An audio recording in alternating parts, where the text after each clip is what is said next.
fresh. You know, the moment we were just a quarter way of the journey, we were seated together. You know, in the plane, it's not very different. You sit in the economy class, you sit like a bus, eh? Yeah, two. This lady told me all the nicest words in the world, but she couldn't break my resolve. You know what I told her? You see me here, I'm just nothing. This place died long time. So don't waste your time. The only thing, when we came back, we went for 2 weeks. She told me, you are just a handsome for nothing guy. But I had survived. Are you getting me?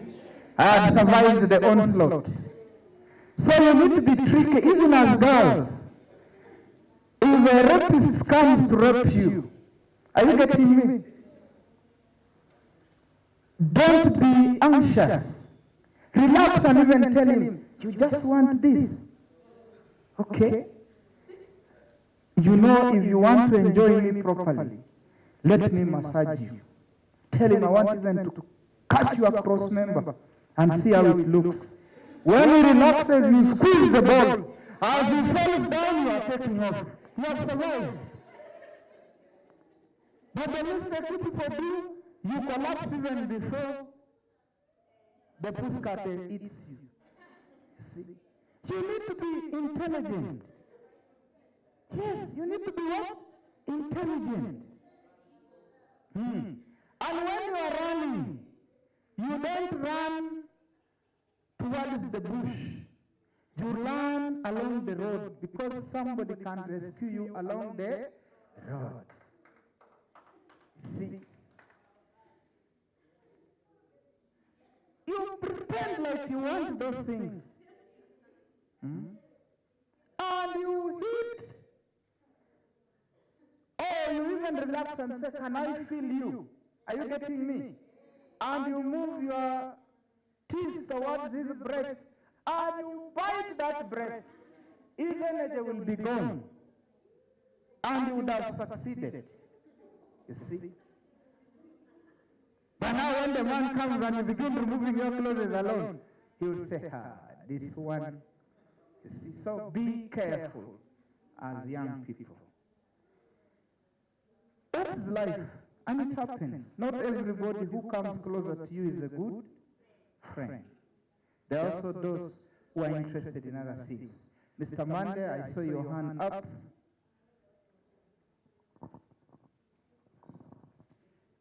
Thank you, Festo. It came into my mind, and I want to also give this tip to my young sisters. Is what I always tell my other young sisters back at home. In a scenario where somebody wants to rape you, I underwent a training at Nali, Chakwansi, some few months ago, but this is what the young women were told. In a scenario of rape, the best you can do is to defecate immediately. Nobody will rape you. Yes, I repeat, in a scenario where the gang or anybody who wants to rape and spoil your life, the quickest remedy, do all the possibilities to defecate. Nobody will rape you. Thank you.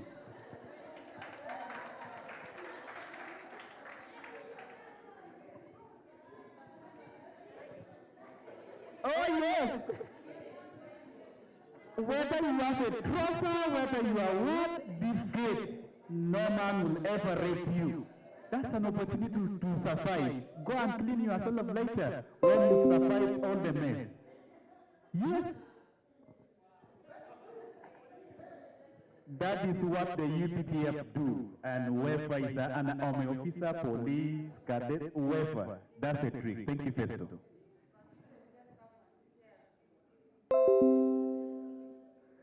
You need, that's why I was telling you, at a situation of emergency, you need to be as calm as possible.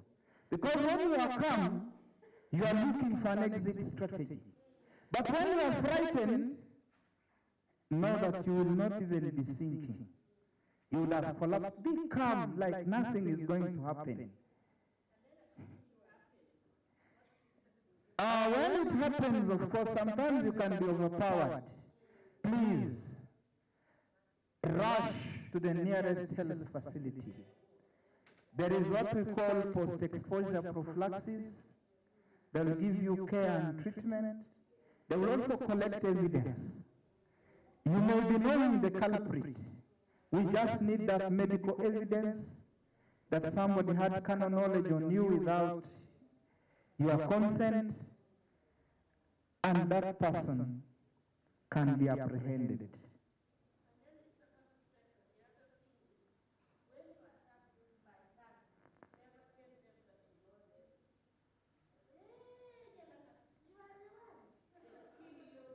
Yeah, but imagine you don't know anything. Yes. And the reason they will kill you is to destroy evidence. So, ladies and gentlemen, there is a polite request that all of us are on Wi-Fi, and it is affecting our network. You know, when so many people are online, it means many gadgets are online, and that affects the performance of the Wi-Fi that we are using to be in Senegal. So I'm requesting that you disable that Wi-Fi for a short while. Please. Please, it's a polite request. Yeah, from the IT department.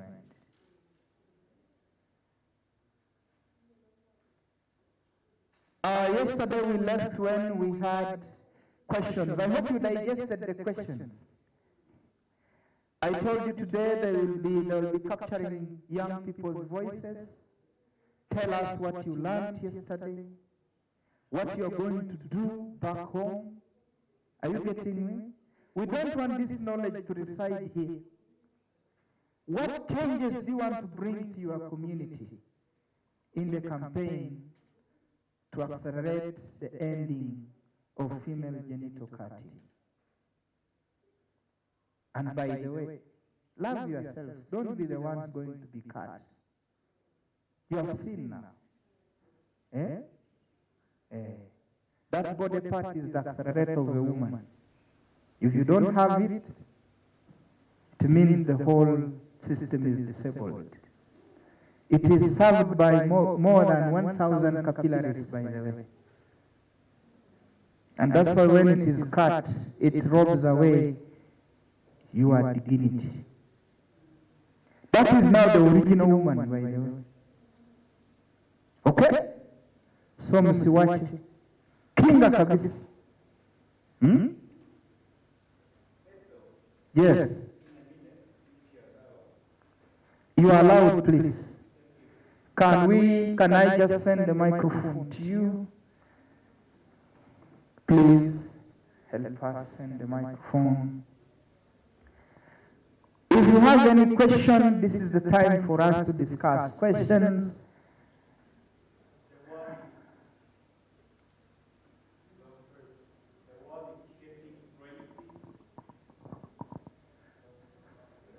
Yes, let me give you this. The world is getting crazy every other moment. I still want to give 2 more tips for the young girls, wherever you are. In the 21st century, don't just walk naked or without anything, okay? Dress up appropriately, but there are key basic requirements you should have at all the time. Whether you are in the village, in the forest, in towns, everywhere, walk with a pen. This is a pen. In a scenario where somebody weird grabs you, get your pen gently. What do? You insert inside his nostrils and twist a bit. The pain he will feel will make him leave you right away. Walk with the razor blade, a sharp one, at all times in your pockets. As you talk, this is remove it and give a deep cut. The pain in his cells, capillaries, arteries, or whatever, will go inside deep in his heart and will leave you. Sawa? Yes. Do that. Those are life skills. Right. Life skills. Yeah, you need to be very smart to survive. Yes. In army, you are trained to have 3 skills. You are trained on survival skill, escape, and endurance. So when you are growing up, you must have these life skills. How can you survive in a hard situation? How can you endure when life is hard? You should train your body to learn to endure. Can you survive when food is not there? How? Can you escape when you are in danger? How? So, young children, you should have skills. Normally, when we speak that the youth should work, in 70s when we grew up and 80s, people treat work as suffering. The generation, especially these young mothers, when your children carry water, they go to dig, you think they are suffering. You want children to be plastic. And I tell you, one secret, nature will demand what belongs to you. So we should train children in all fields. We think that when children work, when they carry a load, when they carry what, they are suffering. But you are skilling them, you are building their bones strong. Don't make children very sophisticated. Sophisticated children today are the ones ruining the families. But children from those low-profile backgrounds are the ones causing sustainability. So I want to talk to you as young mothers, as young fathers, that please skill our babies. Let them have what is called critical thinking, problem solving, assertiveness. You are coming up to the platform. You need a lot of skills. But when you look at children and you think they are angels, you think, hey, don't touch, dirty. You are killing that child. Huh? Let nature be nature. God bless you. Oh, yes. I'm giving the chance to the DCDO Amudat. Please, the platform is yours. Okay, thank you very much, Festo. First of all, I'm beginning from where Maggie stopped, the DCDO for Moroto. Yes. Actually, we first of all thank Action Aid for organizing such a global youth conference. And this is the first kind that me personally have attended, and it is producing results. As we know right now that we are involving youth in very many activities. That is why we as a community-based department, we needed also some guidance from Action Aid. How are we going to involve youth in very many activities, since we know that we have few activities within community-based department. So we needed at least some support, and we begin now budgeting for them so that at least this should not be the first and the end. So we need at least to roll these activities to our villages and then our parishes. Two, we know very well that districts have different areas of interventions. There are challenges affecting different districts. You cannot say that what is in Kapchorwa is what is in Amudat or what is in Moroto and what is in Buko. We have different challenges, and challenges need to be handled differently, district by district. As you know very well, you even gave an example that when you are in Amudat, you manage to go to a very, very remote villages where services have never been. And you know the stretch of Amudat, from the district headquarters to Queen, the border of Queen and Buko, it is about 126 kilometers. And then from the district headquarters to Moroto, Katikekile sub-county, is about 68 kilometers. You see now that stretch. That is why we are saying districts have different challenges which needs to be handled differently. And even if you compare now the level of participation of the youth of Buko, Kapchorwa, Queen, and Amudat, actually we are still behind. And I always like speaking the truth. Yeah, it is better to speak the truth that we have never got this knowledge. That is why our issues of FGM is still high. We cannot say, people cannot speak openly like, but at least they have spoken, but we cannot say that it is like before. But at least, but we still have that, we still have a lot of challenge that we need to involve our youth, and that is why we are from USAID as Action Aid. When you are planning, plan more for Amudat. That is our request. Yeah, you plan more for Amudat, and that's what I wanted to present here, so that even involvement of the youth like this conference, Amudat would have been covered, because Amudat would have divided Amudat into three. We would have assumed that Amudat has 3 districts. Loro, the Greater Loro, the Greater Amudat, and the Greater Karita. The way, but we have only 1 district and 1 county. So those are the challenges that we are still facing. Even administrative units, we are still undermined. So thank you very much. Yes. Actually, in the 21st century, I went to a sub-county in Amudat that has no school, that has no health center, that has no nothing. And it is in Uganda, so it means we have to do a lot of work. A lot of what? Work. So ladies and gentlemen, the hotel has also requested us that after lunch, we need to plant some few trees to commemorate this Senegal thing. And we will want a few representatives from each district. At least one person from each location. So I want to request each location to nominate one name that will go into that exercise of planting trees as we fight to save the planet Earth.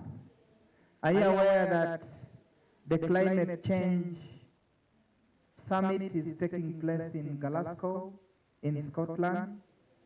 And all of us need to protect the environment. We do appreciate this hotel. You see, the rain keeps raining here because of the serene environment they have. So even us, as we go back to our own localities, let's plant some trees to save planet Earth. So I want those names because the hotel wants them. Moroto, whom are you nominating to represent you?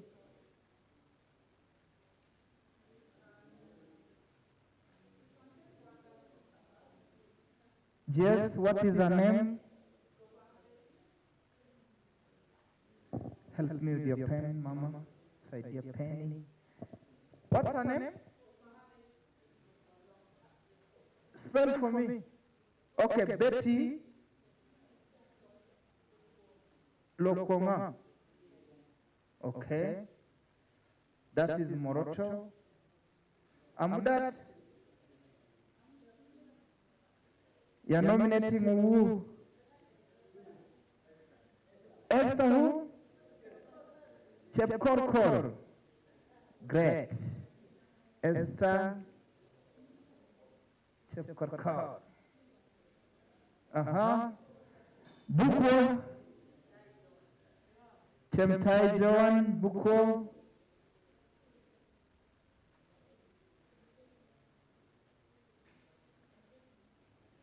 Queen. What's her name? Chelangat Priscilla. Kapchorwa. Chamonges Bismarck. Okay. Among the DCBOs, Nakaps, sorry, Nakaps, Evelyn who?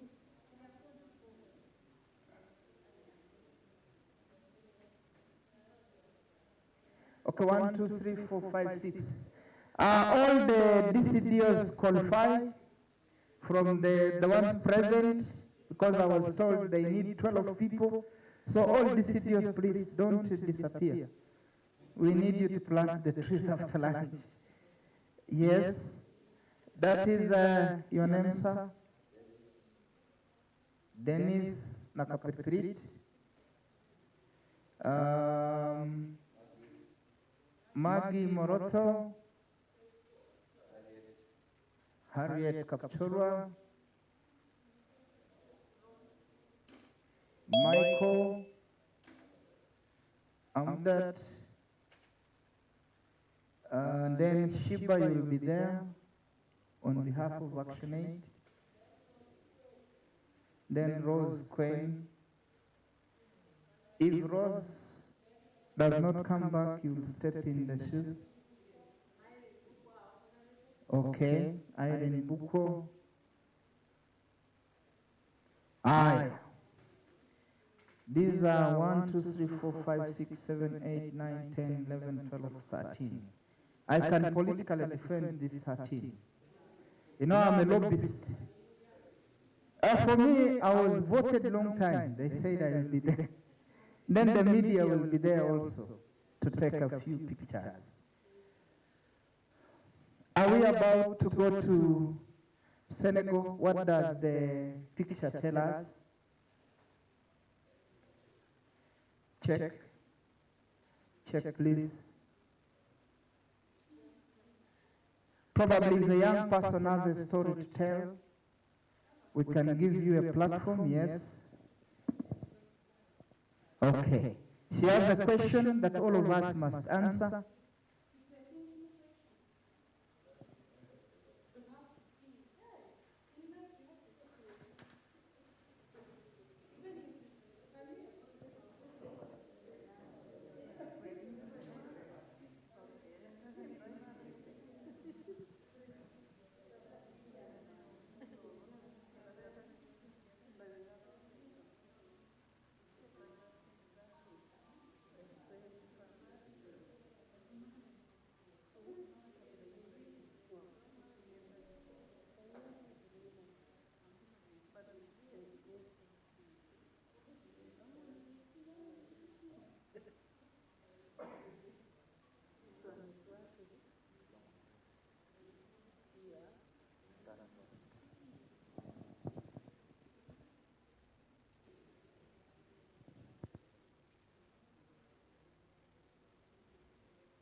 Yes.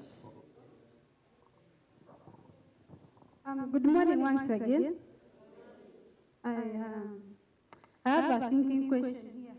I know yesterday in the afternoon session, we were doing a lot of thinking, by the way, about the governance, the funding, the plan, everything about the global consortium. And it was also a thinking session. So this is a very simple question. And I expect all of us to give our views. So the question goes as you've seen in front there. It's so easy. Just interpret it the way it is written there. Don't use your local languages, you will get lost. So, a train passed through a tunnel. I think we understand. A train passed through a tunnel, and on reaching the other side, no single person was in the train. How come?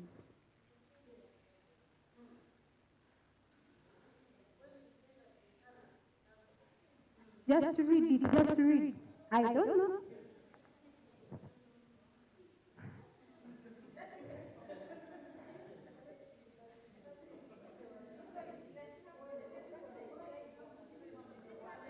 Come again?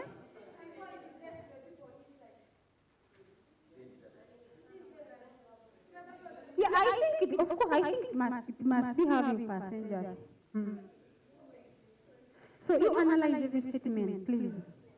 No, it's not like I'm not sure. Okay, passengers were there. Our passengers were there.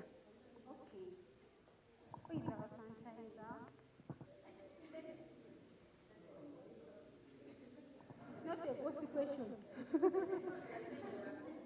That is your cue. Actually, when I see that question, it's an impossible thing. One, the train passes through what you call them what? Railway line, not through a tunnel.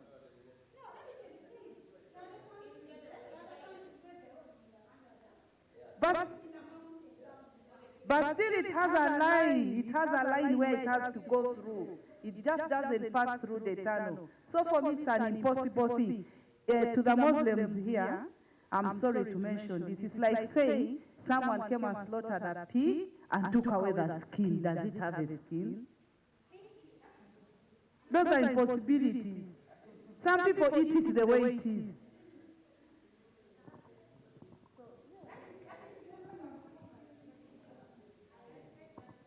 Okay.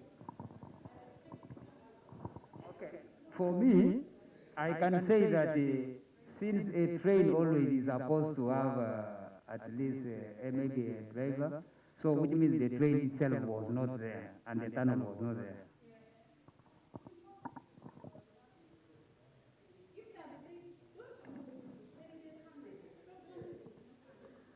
It could have been a luggage train.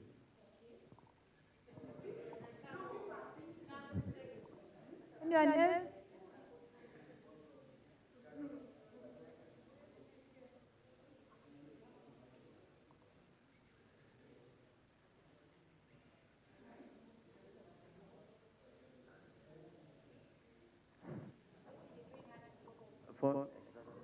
For me, I would say, she was reading my mind. For me, I was thinking, by the time the train reached, was nearing the tunnel, the passengers by then would have, moved out. There was a stoppage, moved out. It's like a taxi, moving from maybe Wandagya to maybe Tinda. Within that, all the passengers have come out. By the time it reaches in Tinda, nobody was there. So I believe people had come out within the site. But when they say the tunnel, there is no stopover inside the tunnel. The tunnel is just complete until the other exit. So it was from this entrance up to the exit. There is no stopover in the middle. Thank you so much. That is Now, to me, in my opinion, I think the train we are talking about was you. Because you went, you passed there, and you found there was no train, there was no person. Thank you.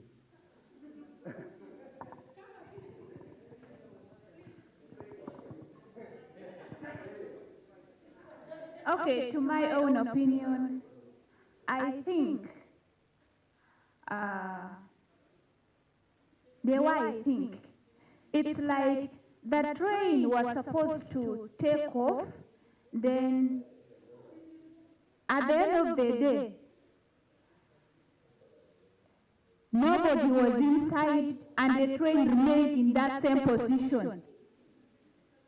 So there was no drive. No. Thank you.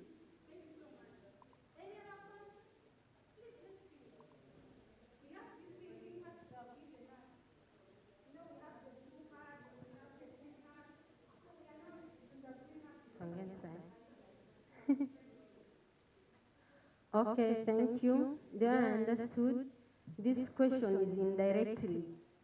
It's not a direct question. This means that when someone goes for a meeting somewhere, and when people are learning, that person is not attentive, so comes out without something. Yeah.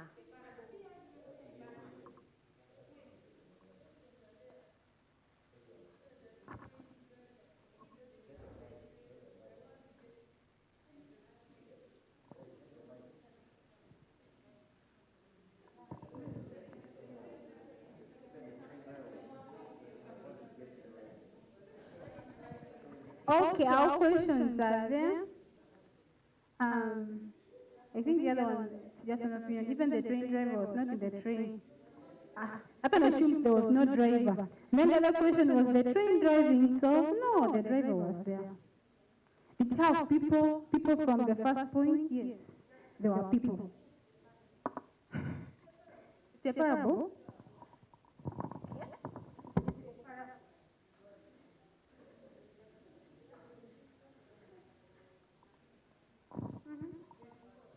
Anyone else? Are we exhausted? No. Let me just outline for you something that you should put in notice. Put this thing. As you're thinking, think about that.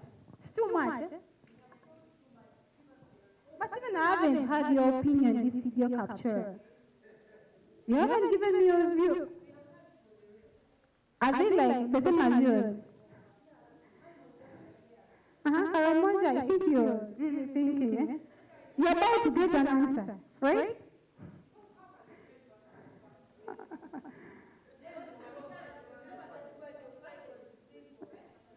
I like it so much. I'm not stressing.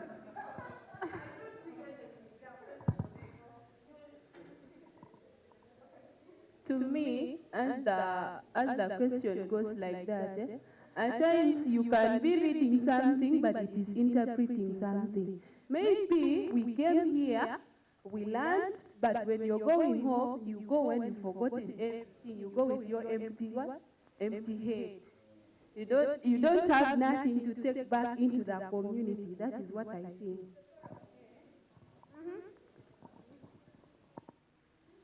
Let me also try my opinion.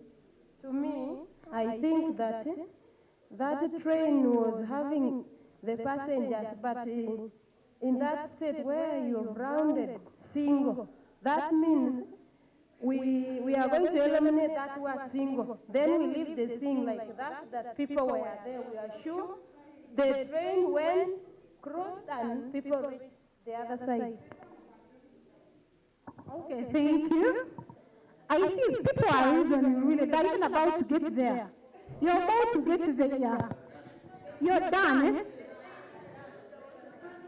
So this is just me. Can you imagine?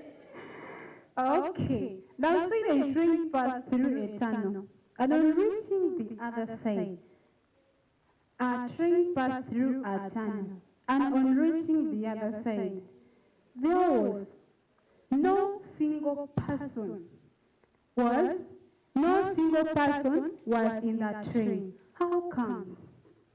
So it comes like this. So it means in that train, I know we have come here.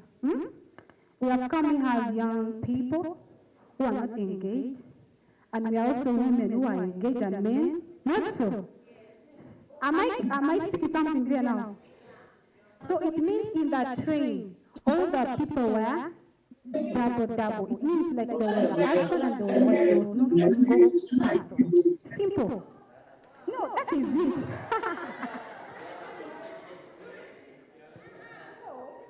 Okay, that's why I circled that single word. Single. No.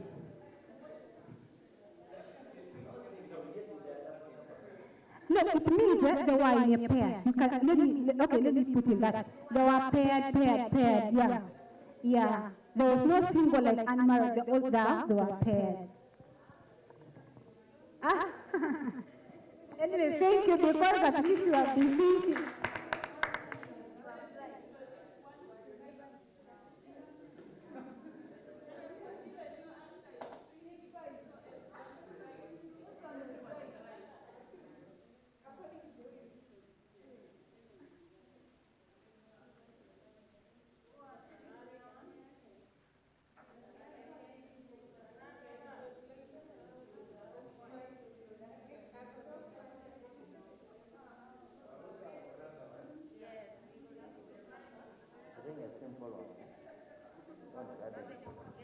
But mine is not very tricky. Mine is simple. And it also requires thinking actually, to our girls or mothers,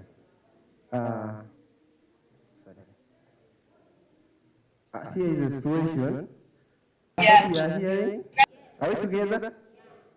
Okay. So the situation comes in whereby you're two in your family plus your baby.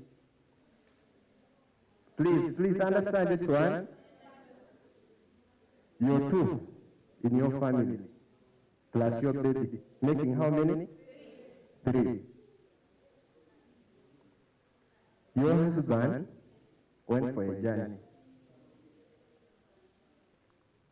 And then you are left with you two are at home now because your husband left for a journey. A woman and a baby. Okay. A visitor comes. Okay. And then you're approaching supper. You want to have your supper actually. A visitor comes. Before the visitor sits, your husband comes.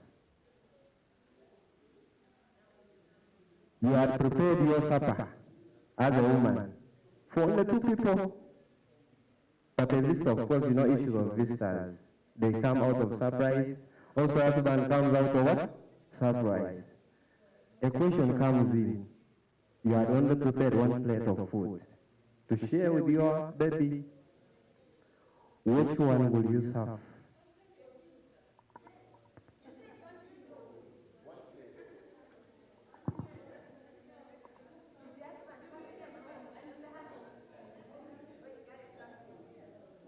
That's why I was saying it also requires thinking.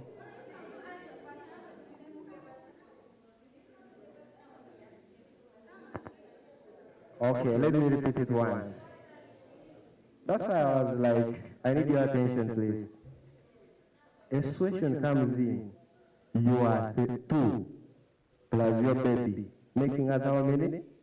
In our family, your husband had gone for a journey. Okay? So you are remaining how many at home? 2. And your baby, that's 2. Now, your husband had gone for a journey, and a visitor comes. Take, for example, he came today. He had gone for a journey, but the person who was the first was your visitor to come. And this was supper time. It was actually coming to late for the night. So supper. You as a woman had prepared actually 1 plate of food that was going to cater for you and your baby. And then your visitor comes. Then before the visitor settles, your husband also comes. Which one do you serve? Okay, let's be orderly. Okay, to meet my thinking, like my husband, like let me take it as me. The visitor was the first to come. I served the visitor because my husband did inform me that he will be on the way coming. Otherwise, I would have prepared something much. Yes, because he has also come abruptly. No, it was something that was abrupt. He didn't inform me that he's coming, so I will first serve the visitor. When he knows that I didn't prepare food, he didn't tell me that he's coming. Of course, the visitor is always the first priority. Meeting down. Members, I'm sorry for hijacking, but this one has really been itching. I don't know about Christians here, but in the Bible it says ministry starts from home. Whatever you do, it starts from home. So I think before you do other people, your man comes first. Okay. To me, it was not real food. You know, the wife knew that the husband is out of home, and he had Hello, a man is outside. there any sound problem? My man is not coming home today, so I'm going to cheat with this one. No, but wait, it's not all about food. Eh? You know, the woman knew my husband is out of home. He had his man aside outside. So she knew that the husband is not coming today. So she had to invite the other one home. On the way reaching, again the husband came. So she was what? She was now confused of which to serve. Understand? Thank you. Another answer? Where?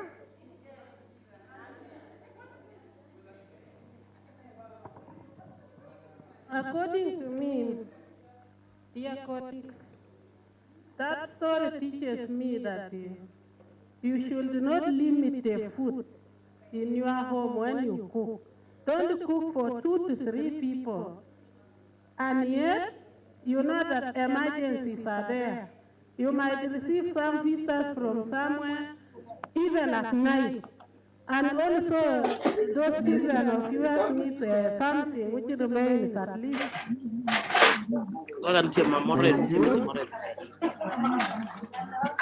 Please, women, let's take notes.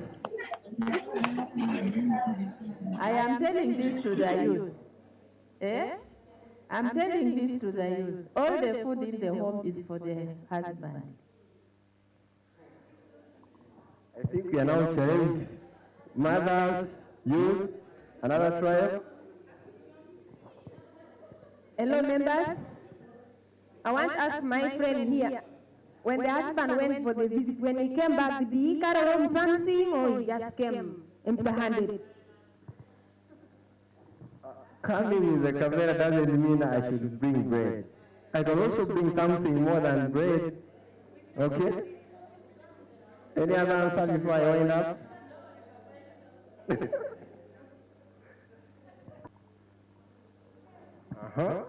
We are there. According to me, I think maybe you should just serve all of them. They're asking how to serve all of them. Okay? According to me, it's a lesson.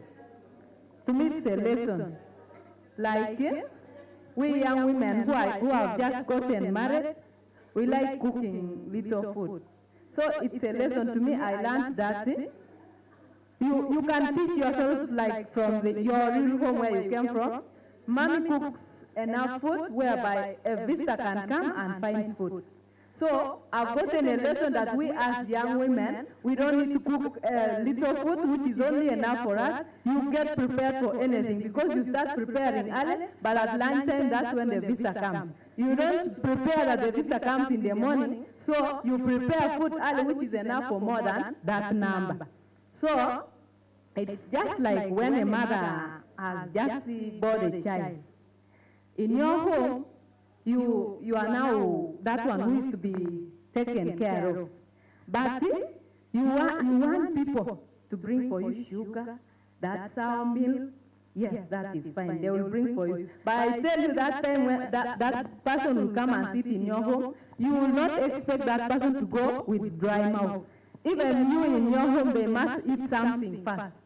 Meaning, if it is milk that they have brought for you, you also boil something which they will take and then later leave for you something. Thank you. I be specific.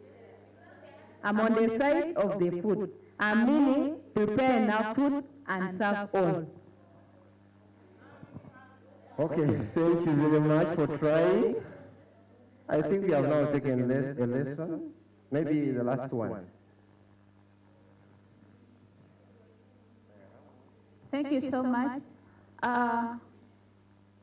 According to what Mama Rebecca, yes, she said all the food in the house is for the husband. But the husband came with a friend.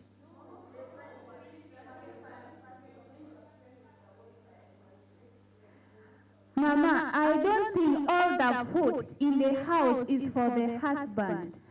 Because what I will do with this little food? I got married to my husband. Okay, to me.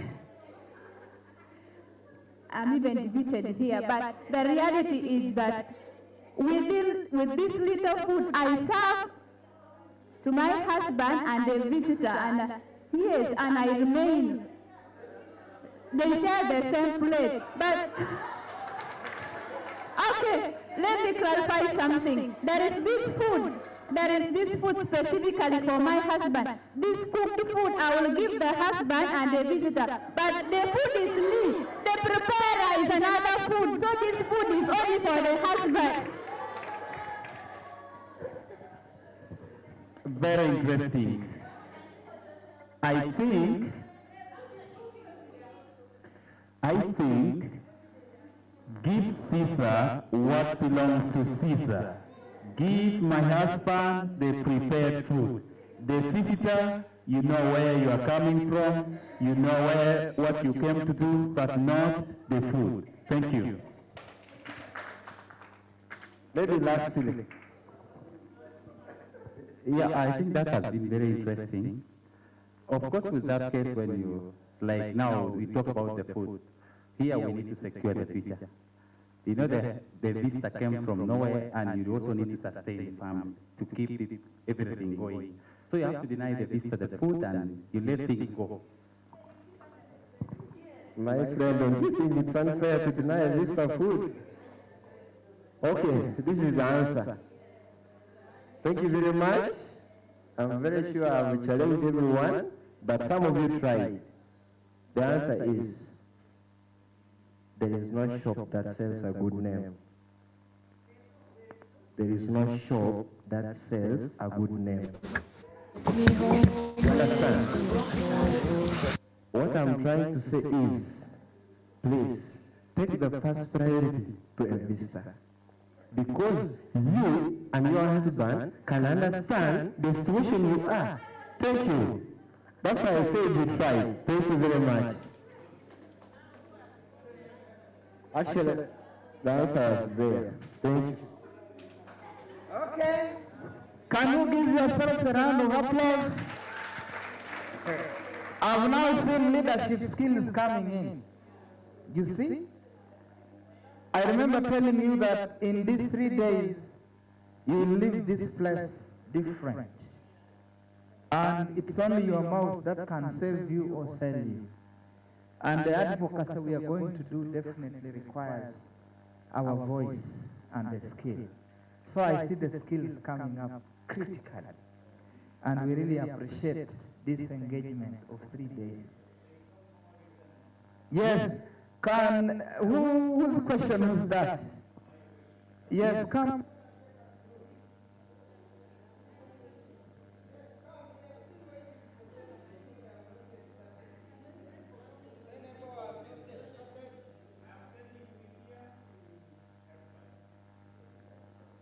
Okay, that's fine. Great.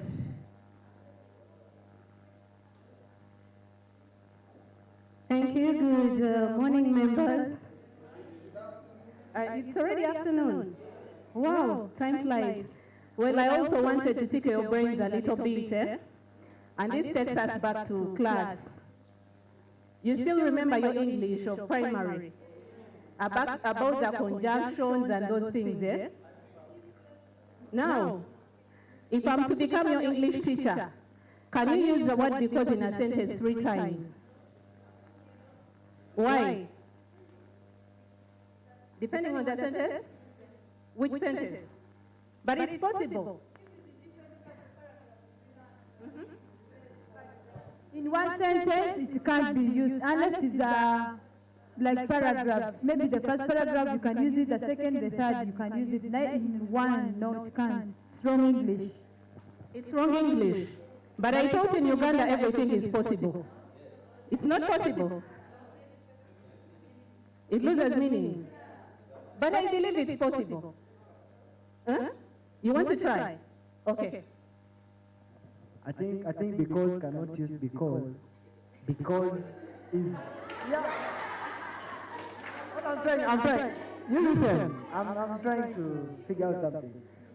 I think because can be used, cannot be used because No, quote me right. There's a comma there. Yeah, there's a comma. Yeah, that's, so I'm saying it's because cannot be used because has to come with a reason. C'est pour cette raison aujourd'hui que je me bats. You said because cannot be used, but you're using because. But it wasn't right. You tried. Good try. Let's have someone else try. Profite pour vraiment nous amener dans la grande famille et nous exciser afin de penser que cela est la meilleure des choses qu'une fille doit vraiment avoir dans sa vie. Après qu'on l'excise, elle préserve sa virginité, c'est pour l'honneur de la famille, mais ce n'est pas le cas.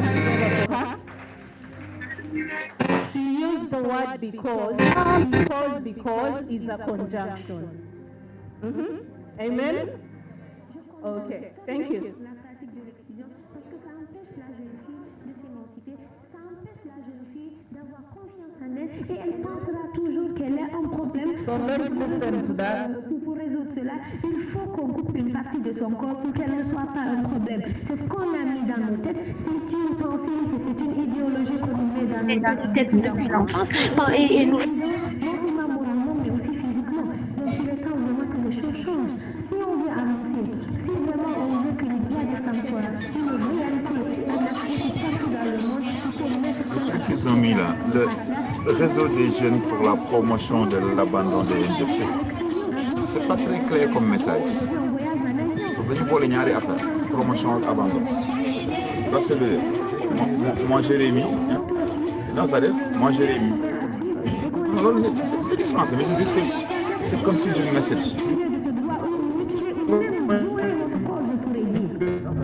Langue ça va, mettons. Parce que je veux dire, parce que c'est le message est compact quoi. Tu mets deux choses antagoniques. Ah bah. C'est antinomique même, promotion abandon. Promotion de l'abandon. Ouais, je sais.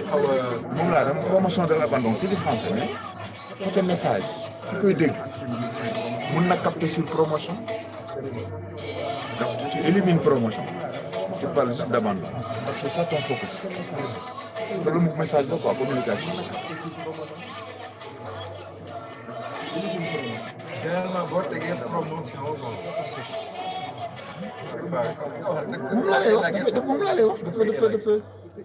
Il est très chargé comme message.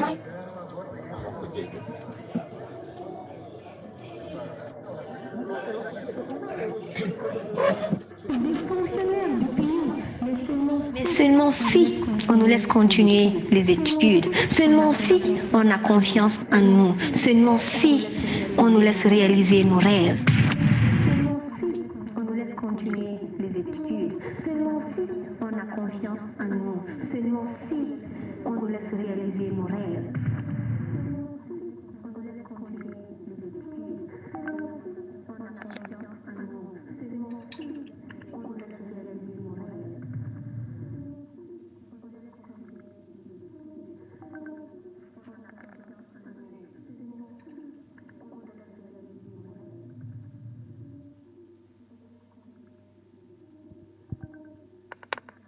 Ladies and gentlemen, let's now prepare our minds to go to Senegal.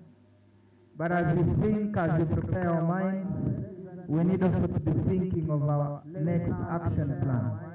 Put it at the back of your mind. What are we going to do differently? And how are we setting the ball rolling? Next action plan. Put it at the back of your mind. What are we going to do differently? And how are we setting the ball rolling? Is that okay? Thank you.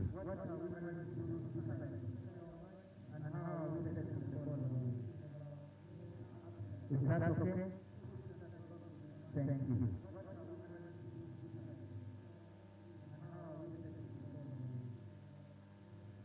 Is that okay?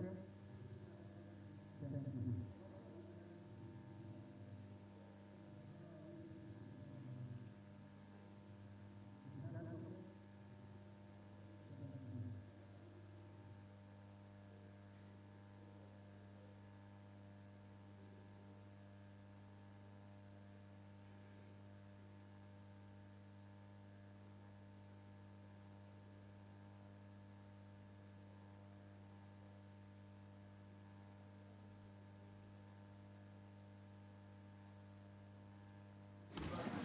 Good morning, everyone. Good morning, good morning. We know not everyone is here yet, but I think we need to get started soon. Otherwise, we will not finish on time. The barrister who came late to process some.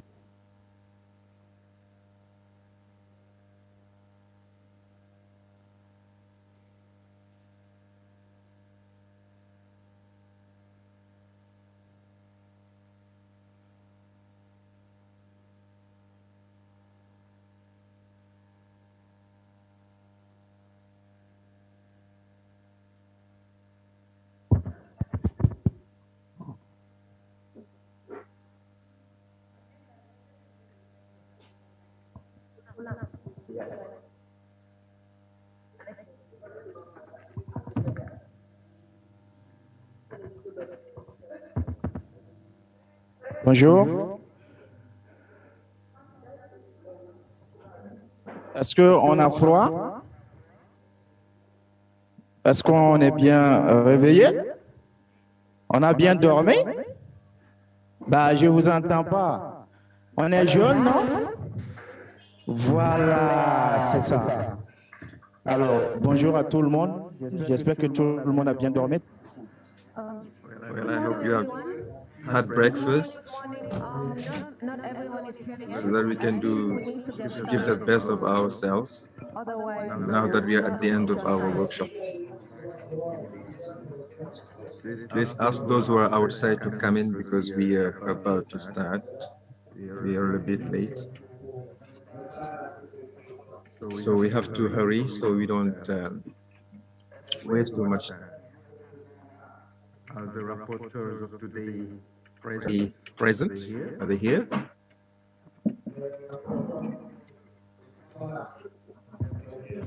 The rapporteurs of day 2. We're going to start with the report of day 2. So you're going to talk about takeaways of what happened today. Asking whether I'll go from Burkina to Ghana, so that we can, with Agnes, talk about the main points of today.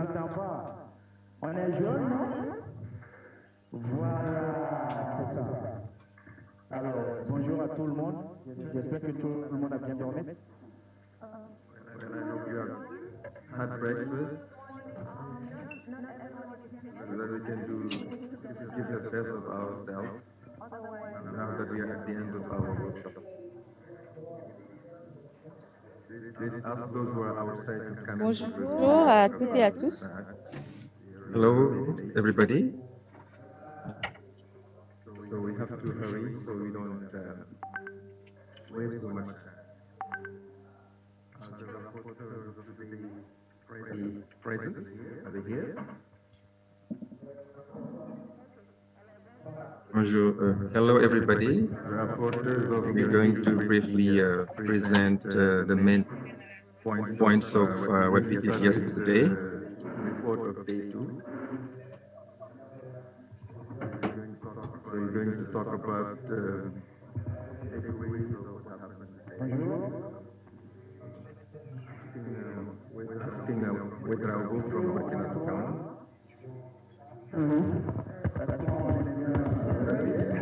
With Agnes, talk about the main points of today. Ok, d'accord. Alors, la deuxième journée. Okay, on day 2, we started with the presentation of report 1. Is the mic working?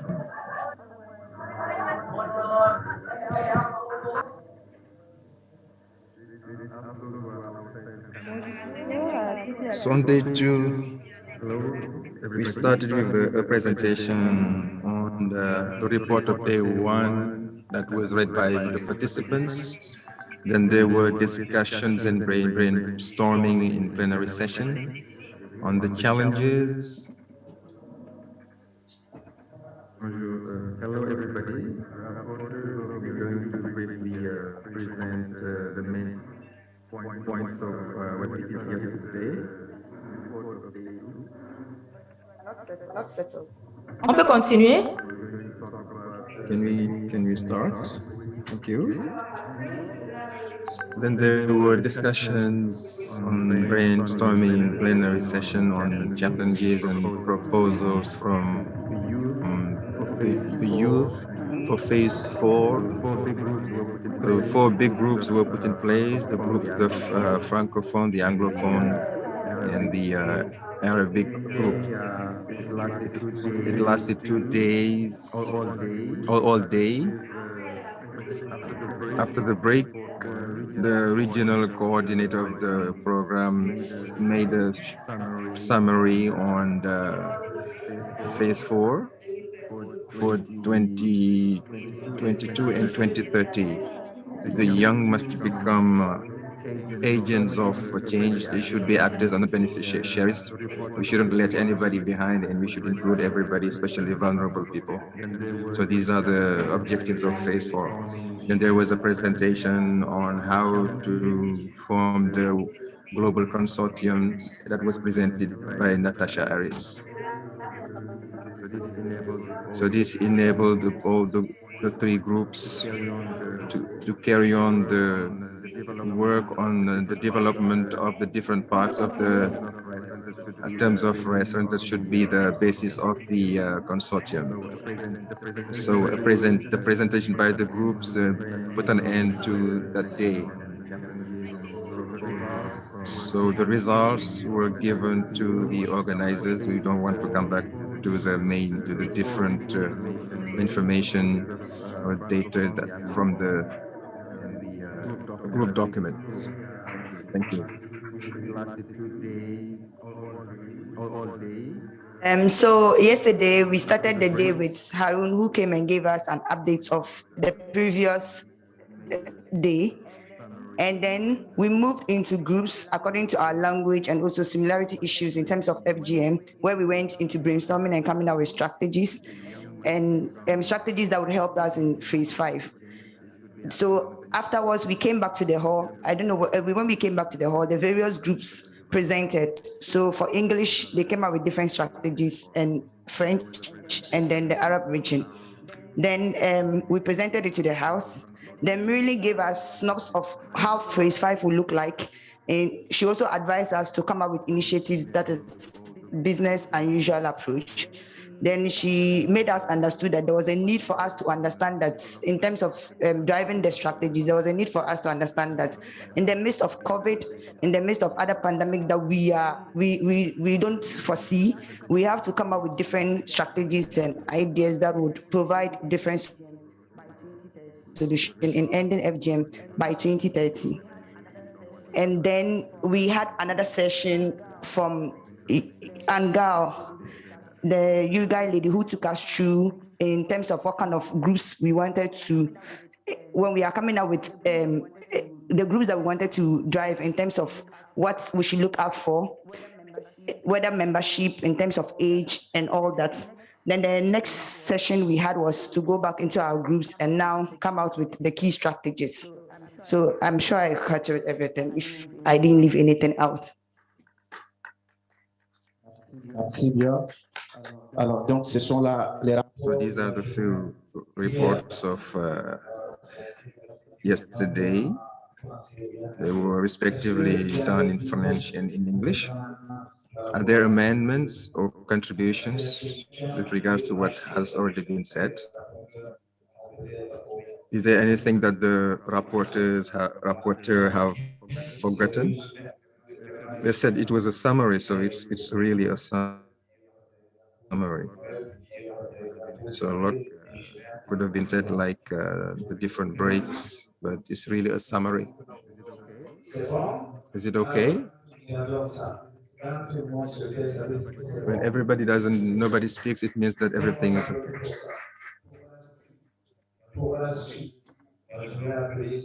Now, to go on and asking Mariam Mohammed, then we're going to have some.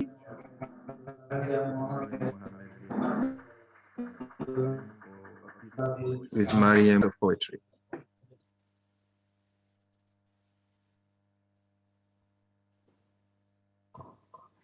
Bonjour.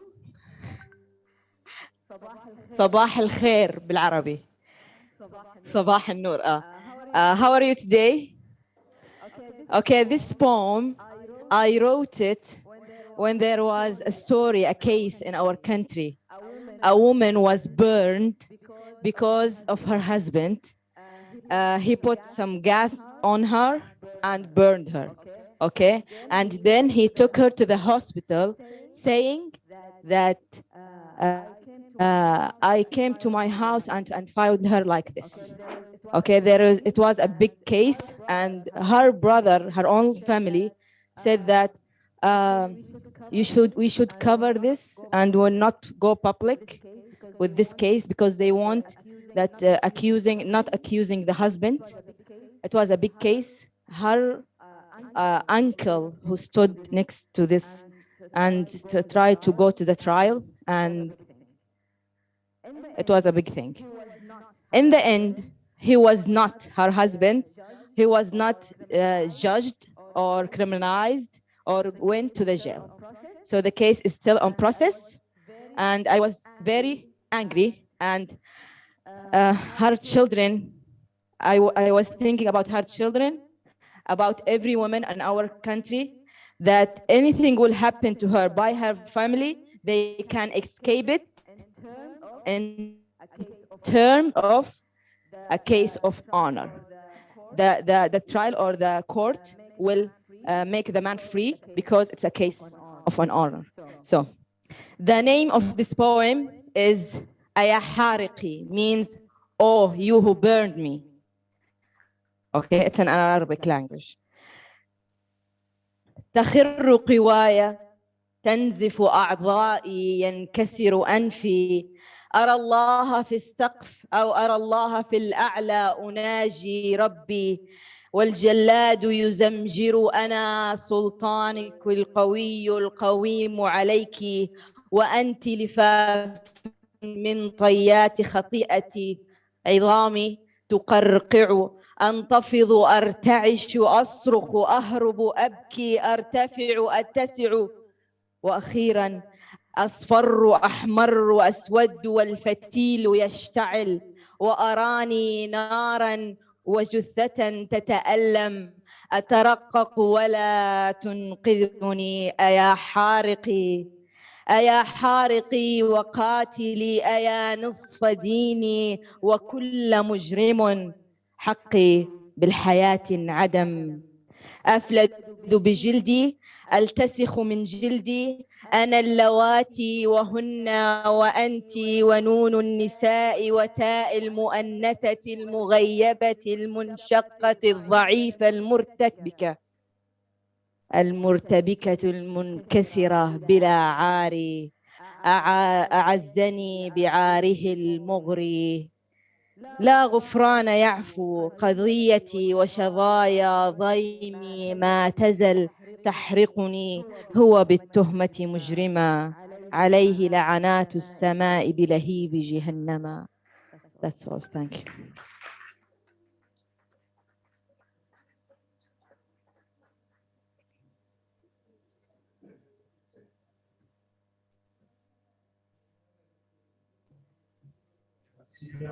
Thank you. What makes poetry beautiful is that it cannot be translated. We have listened to her. It's really well done. I think everybody can reach out to Mariam and try to understand what it means, but we listened.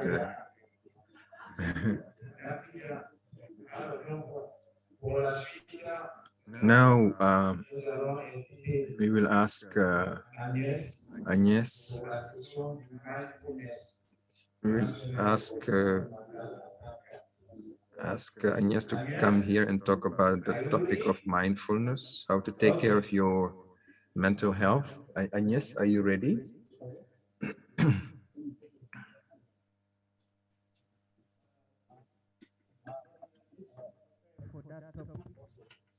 sometimes activism is so draining that instead of saving a survivor or rescuing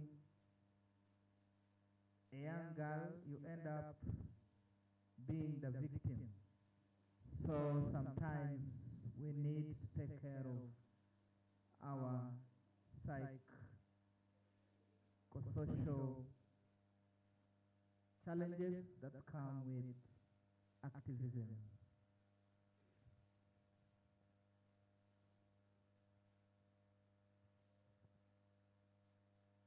Good morning, everyone. Good morning. All right, can we all stand up? I feel like we came into the room with a very low energy today. It's taking us 10 seconds to stand, 15 seconds to stand, 20 seconds to stand. Wow. That has to be the world record for the slowest stand up by young people in the history of mankind. Okay, let's try that again. Can we all sit down? Can we sit down? Okay. I will leak your secret. Those of you that I saw dancing last night, I will leak the secrets. Those of you that were jumping up and down, now we are acting like old people, eh? I will leak the secret. Let's try that again. Can we all stand? 10 seconds. Wow. 10 seconds to stand. Wow. No, this is unacceptable. I'm sorry. Let's try that again. Let's try that again. Let's try that again. Okay. Our target is 2 seconds. Okay. Can we all stand?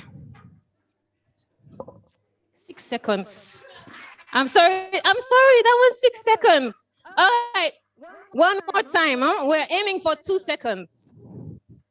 I hope the people online are not at 30 seconds. We can't see. Please, can we see the participants online? Because we don't want anyone standing up in 30 seconds. All right, are we ready? If we don't get 2 seconds, we're just going to keep doing this for the rest of the day. Okay, let's try that again. Woo! Okay. No, we're not at 2 seconds yet. Almost 3 seconds. We're at 3 seconds, okay? Aren't you soldiers? We are. Are you soldiers? We are. Are you soldiers? I've never seen a soldier say, "We are." Are you soldiers? We are. And stand up like a soldier. Okay, everybody sit down. Sit down. All right, okay. Ready? Aiming for 2 seconds? Yeah. On your feet. Okay, I like what that girl did. So now we are going to, what's your name? Palesa? Is it Palesa? Who raised their hands like this? Abimbola. Abimbola. Okay. Now we're going to do what Abimbola did.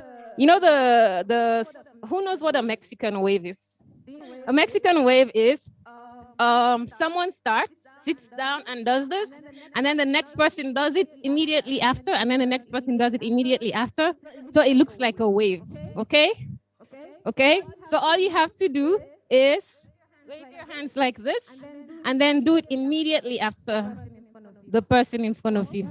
So we will start here. So we sit down. So this is what you do. Let me show you.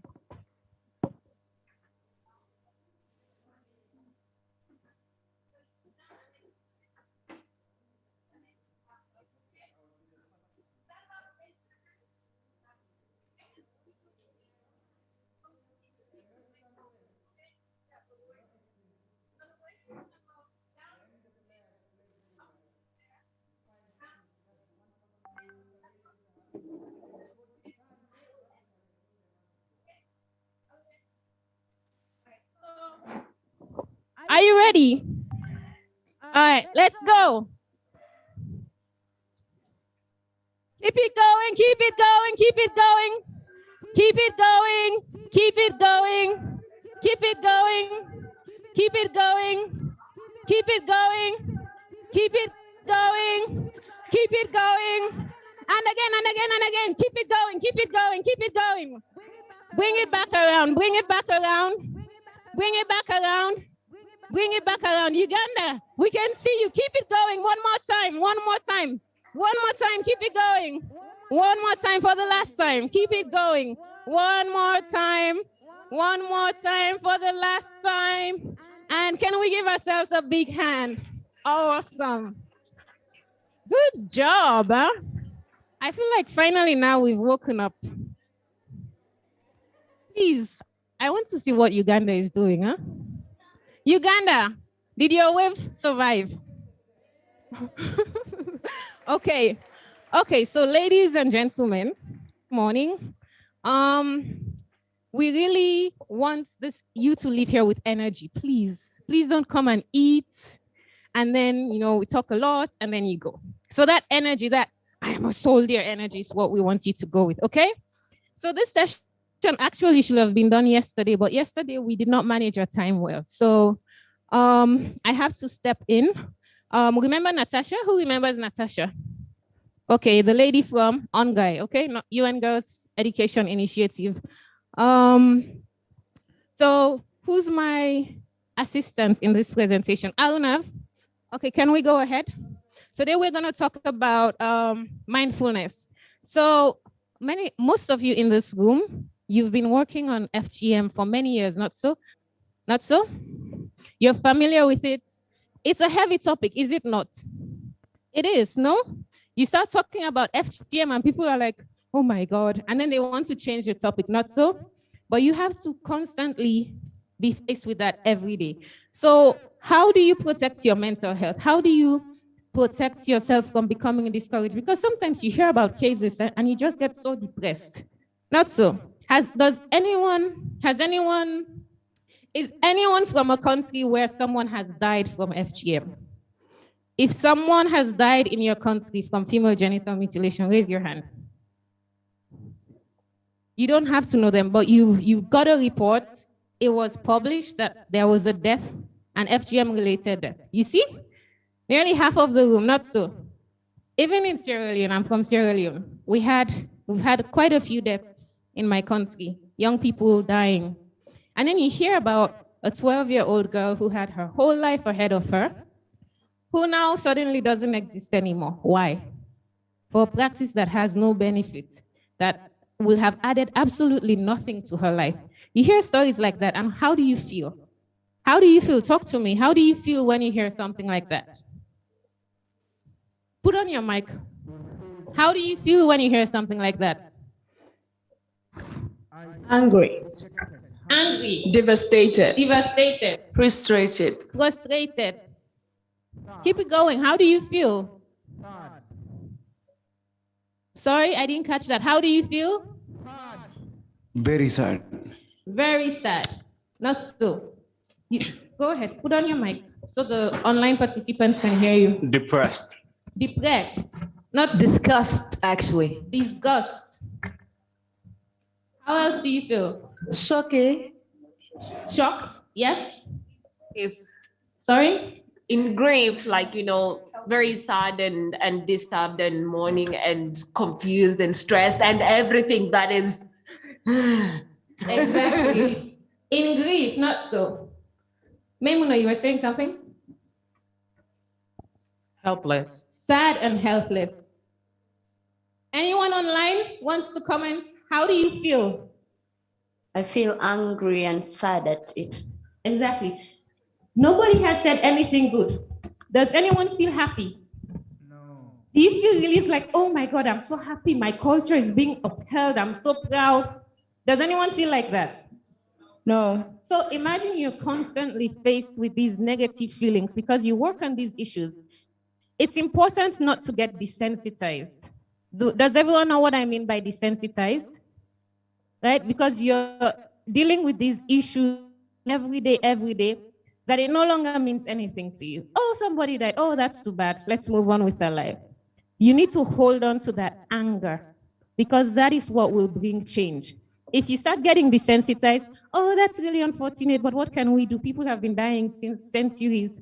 Then nothing is going to change, okay? So anger is useful. That hurt is useful because it pushes you, it drives you, it motivates you. But at the same time, what happens? It affects you mentally, not so. Sometimes you can't sleep at night. You can't sleep when you hear about a 5-year-old girl that has been, raped to death or like has been cut and bled to death. You find it hard. You go to bed and you lie there thinking about it. So How do you protect your mental health? So it's important as activists that we take care of our mental health, because you cannot pour out of an empty vessel. Have you heard that saying? Have you heard that saying? You cannot pour out of an empty vessel, not so. Say it with me in your language. You cannot pour. Say it with me. You cannot pour. You cannot pour. Merongu. Me. You cannot pour. Merongu. Out of an empty vessel. Utonele mamigi. Thank you. Everybody is going to talk today. Huh? This is an interactive session. Everybody is going to talk. That means you cannot give what you don't have. You cannot take care of other people if you yourself are not okay, right? So it's important as activists to say, you know what? Today, I'm going to take care of myself. Today, I'm going to rest. Today, I'm going to relax and bring myself back up to a better place.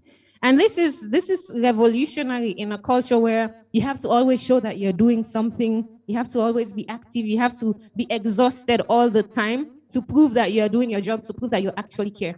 You can't end FGM by being exhausted. Okay? Can you end FGM by being exhausted? So don't let anybody tell you otherwise. You have to have that courage to say, today, I'm going to take care of my mental health. I'm going to put me first. I'm going to fill my own bottle so that I can pour out of it. Arunav, you're leading. So when you go to the next slide, I'll go to the next slide. Next slide. Is it stuck? Uh-oh. All right. So this is just saying your productivity and your output does not determine your worth, okay? It's not how much you do that shows the world how valuable you are. You're valuable anyway, just by existing, right? And this is the same principle that we apply to FGM. Girls and women are valuable anyway, just by existing, their existence as girls and women. They don't have to be cut. They don't have to jump through hoops. They don't have to do anything extra to be considered valuable. This is why FGM is a human rights violation. Eh? It's one of the reasons why. There are many reasons why. Because you're telling girls and women that you are not valuable until something has been removed from you. You're not valuable. You do certain things in this culture, and that's what will make you valuable. Is that true? Is that correct? Whether or not you are not doing anything, your value as a human still remains. Okay? Next slide, please.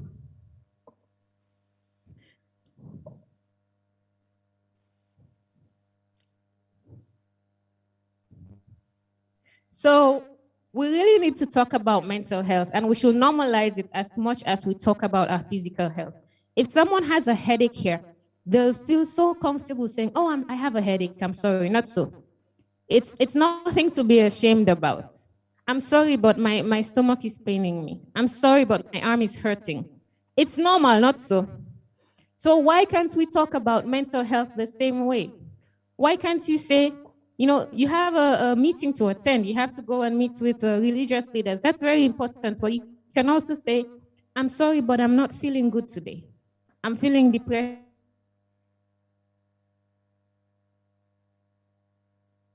Senior organizations. I've been seeing many tweets by many different youth organizations. I know many of you here come from youth networks, youth organizations. There are many organizations represented here today. Do you take time to think about your mental health, to think about the mental health of your members? Do you ever take care of ourselves today? Today, we're not fighting any battles. Today, it's for us. Let's just boost ourselves. Let's appreciate each other. Let's love on each other. Do we do that? Is there any organization here that does that or that has done that in the past 1 year? Raise your hand.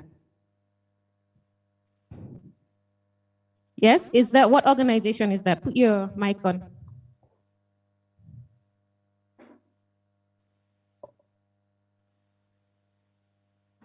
Bonjour. Okay. In my organization, we try to do that.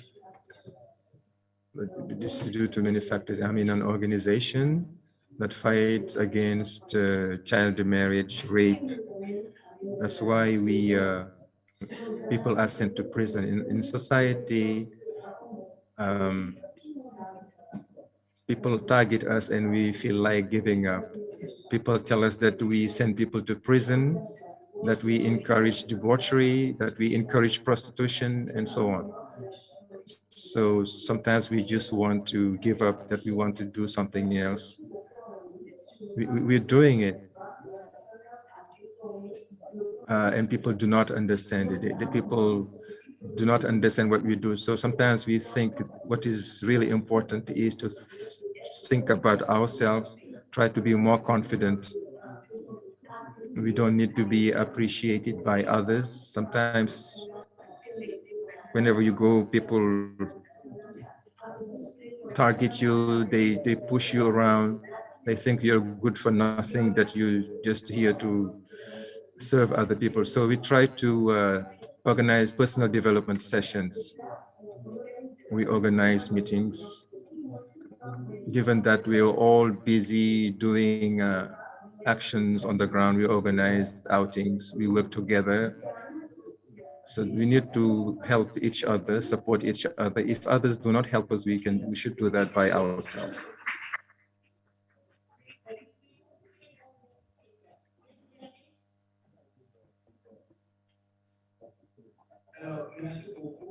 Thank you. What we do in African Niger is, Niger is a country that is predominantly Muslim, 90% Muslim. Talking about demographic dividend or reproductive health is really relevant. People think that we are trying to limit births, while Islam says that when somebody is born, God will take care of them. So when you talk about family planning or birth control, it's really complicated. So we are really stressed out. So we try to manage stress. It's part and parcel of mental stress. So whenever possible, we remind people that there should be a stress management in face of harmful situations. Another example from youth networks. What we do is Monday motivation sessions. On Mondays, we ask everybody to tell us how the previous week went for them. If there are problems, we give each other advice. And then we drink together, we sing together, we dance together. We try to motivate each other so that we can work more or better for the next week, for the following week. On Monday, we resort to specialists in terms of personal development or psychology, or whatever theme related to mental health. So we organize such meetings and then we give each other advice. What's more, sometimes we're so busy that we forget that there are birthdays to be celebrated among our members. So sometimes we buy a birthday cake, we organize a party, we spend the day, the first Sunday of the month at a person's place. If there is a Muslim holiday, we go to visit the Muslims. If it's Christmas, we visit the Christians, and then we celebrate together. Yeah, we try to support each other. Contribution online. What do you do to support each other, to take care of your mental health? Anybody ready to go? Est-ce qu'on peut voir les participants en ligne? Okay, so I've heard some pretty good examples. So what we want going forward, a suggestion, is for you to share these experiences with each other. This is already a youth network, not so. Yesterday we spoke about establishing a good youth consortium, and we're going to talk about how we're going to do that further later on today. But support each other, share each other's experiences. In Senegal, they celebrate each other's birthdays. They go out for in Guinea, they go out, they have outings, you know, they support each other, they have stress management days. So share these experiences with each other so you can learn, and always put yourself first. What's the hashtag? What's one of the hashtags for this event? I can hear you. Say it into the mic so the online participants can hear. What's the hashtag for this event? Put young people first. Who are the young people?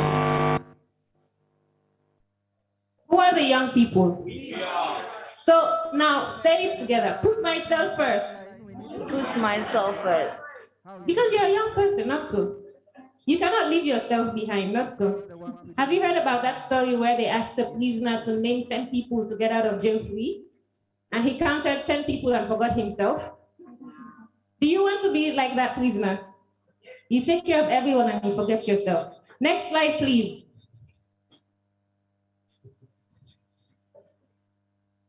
Is the next slide coming? Okay, so now we're going to do a short activity because we don't have much time. Aruna, where are the can we hand out the colored sheets? Okay, Agnes, can I say something in quick? Yes, do that while we handle the logistics of this exercise. Okay, I have a small activity that we can do to protect our energy if we have a time to do it. What? مدته قد ايه؟ Less than 5 minutes. Nous arrivons d'être clémence. Is an assignment for us all. Go ahead. Okay, since I know about energy and awareness and the psychological aspect of human brain or human energy in general, so if anyone can just close your eyes. Just close your eyes. Can I do this now, Agnes? It's 5 minutes, people. Come Okay, I'm coming.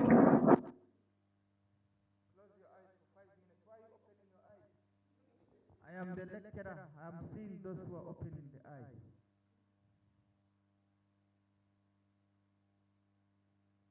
For 5 minutes. Okay, this is a quick exercise you can do whenever you feel stressed or whenever you heard a news, okay, a bad news, or you are about to hear something bad. Just close your eyes. Can everyone close your eyes? Close your eyes. Focus on your breath. Take your breath to your tummy. Deep breath in, deep breath out. Any images in your mind, just replace it with the images of how the process of breathing is. Deep inside and outside. Inside, inhale and exhale. Imagine there is a bubble around you. A bubble of light. This is your zone of energy. Feel it filled with light. There is a light coming from above to your head, to your body, to your heart, to your tummy, and it's all over your legs and to the ground. There is roots in your ground to the earth, to the deepest point in earth, and this energy comes to down, down, down, and up, up, up, up to the sky, and filled everything inside you with light. You feel it inside of you. Any bad ideas, any thoughts, feel them going outside your body to the earth. Earth suck all of this and change it with light. This bubble you are in, it's you. It's your energy. It is forced with light. Any bad ideas, anything will happen, anything you are concerned will not engage with you. This light protects you. Anything bad coming reflects on itself. Feel it. Feel this reflection and everything around you. You are centered. You are grounded. Everything shall be okay. Everything in life shall pass. You are not your thoughts. You are not your feelings. You are an awareness who controls these things. Now focus on your breath. Inhale, deep breath. Exhale. Inhale. Exhale. Open your eyes and feel present in the here and now. You are here in this moment. Your head is in here. Your energy is here. You are not the future. You are not the past. We are here present in this moment. Thank you all. Thank you, thank you, thank you, thank you. How did that make you feel? Great. How did that make you feel? Great. Relaxed. How did that make you feel? Relieved. How did that make you feel? How many of us actually take time to do this? Ever? Ever? How many of us do this once a week, at least? I see very few hands. Okay. Once a month. Once a quarter. Once every 6 months. Once a year. Never. To be honest, I never. To be honest, I never. So one thing also, another thing that you can take away from this workshop is taking time to just stop. Because sometimes we're so busy doing everything that we never just stop, and it's okay to not do anything. It's okay to not have a busy schedule. It's okay to just stop. So do we promise to do that, to take care of ourselves, to just stop and pause and self-reflect and ground ourselves? And I'm sure maybe Mariam, you can share some exercises. We can also ask Natasha to share some grounding exercises. So those of us that want to practice taking care of ourselves can do so. So you should have all received a sheet of paper. Do you have it? Everyone has their sheet of paper? Okay, so we're going to write a letter to somebody. Imagine you have a friend, and that friend is going through a very a very tough situation. Now it's your responsibility to go and reassure that friend. What will you say to that friend? You have a friend who's depressed, who's sad, who's going through trouble, who is doubting themselves. It's your responsibility to go and encourage that person, to remind them of who they are. What do you say to that person? What are some of the words that you will use to that person? Give me an example. Put on your mic and give me an example. What's something that you can say to that person? Put on the mics, put on the mics. I really just want to sing to them, Kendrick Lamar, we gonna be all right. Say it again. No, like just sing Kendrick Lamar, we gonna be all right. Sing Kendrick Lamar, we're gonna be all right, okay? What will you say to that person? Put on your mic. Even on participants online, you can just put on your mic, huh? Okay, so don't worry, everything will be okay. Don't worry, everything will be okay. What else will you say to that person? Moi, je vais dire I will tell my friend that she's the best. She's the best. I will say you've come this far because you deserve it. You're good. Be proud of what you are. Be proud of who you are. these trials and tribulations are just to show you that you can do better. Love yourself before anything, and anything that should come to you will come to you. You are the best.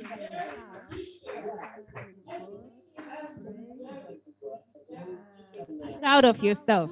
What else can you say to that, to your friend? Go ahead, just put on your mic. Not know exactly what you're going through, but I'm here to stand by you throughout the way. I'm here to stand by you. What else can you say? Put on your mic and go. You are wonderful. You are brilliant. You are amazing. The world is happy to have you. Thank you. The world, oh my God, I love that. The world is happy to have you. Sometimes we forget, that the world is a better place because we are here. There are so many people whose lives you make better by just existing.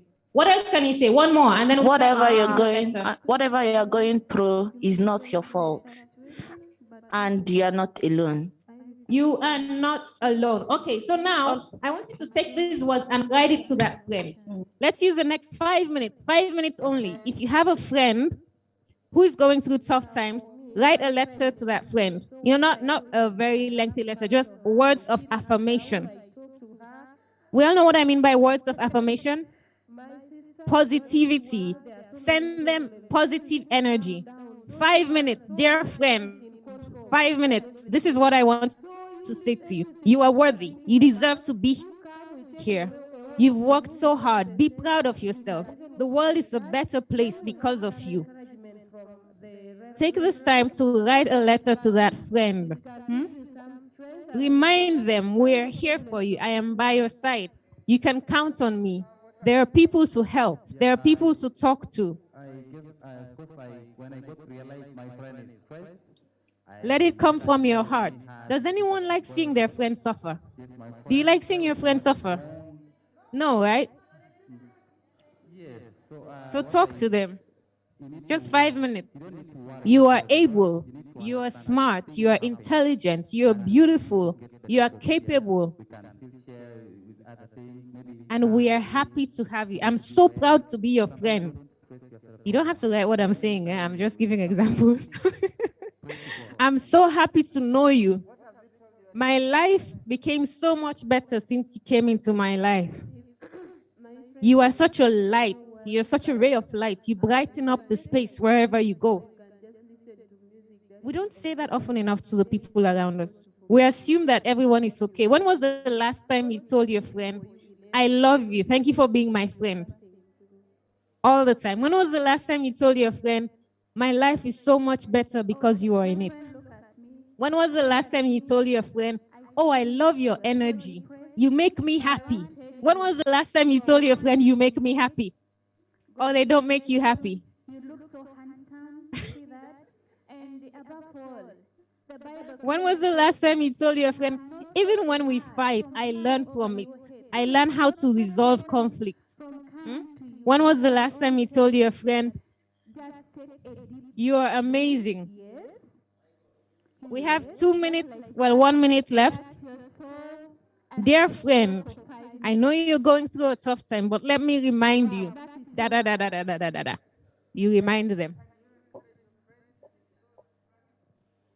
Hello, friend. How are those letters looking? Are those letters coming along? Dear friend, no matter what you're going through, you are going to make it through. You're going to make it to the other side. This, you will look back and this will be a testimony. Do we know what I mean by testimony? You will look back and you will explain this as a story of how you became. You will look back and this will inspire somebody else. You are an inspiration.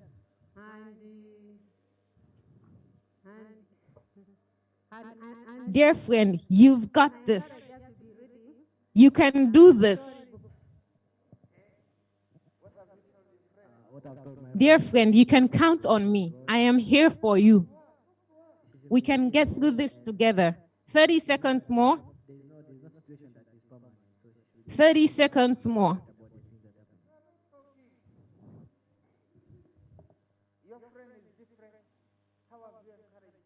Can we have some of the responses read online? Aruna, can you read some of the messages that are being typed in the chat? What people say to their friends?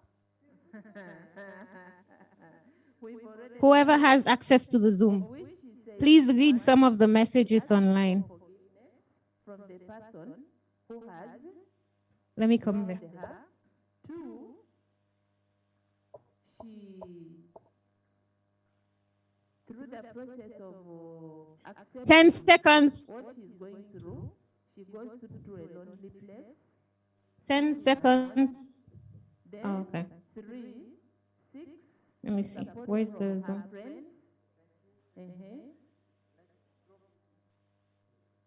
Okay. My Zoom has even. When my friend is distressed, what I should do? Cancel her. One. Okay. Let's take some responses. Nobody is going to read their letter, by the way. Don't worry, because we asked it to be personal. Now, take that letter and look at it, the letter that you've written to your friend. Now, put your name where you put friend, dear friend. Scratch the friend and put your name there. Oh, I'm seeing little hearts.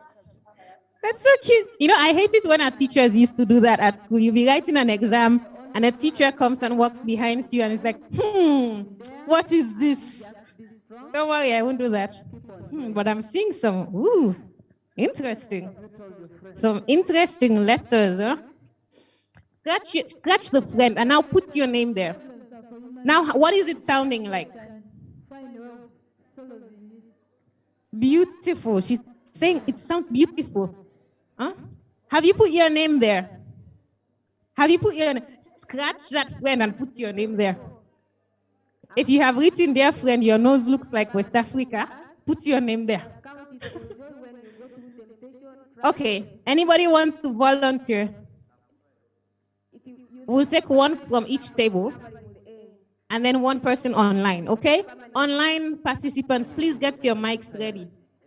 So, read your letter.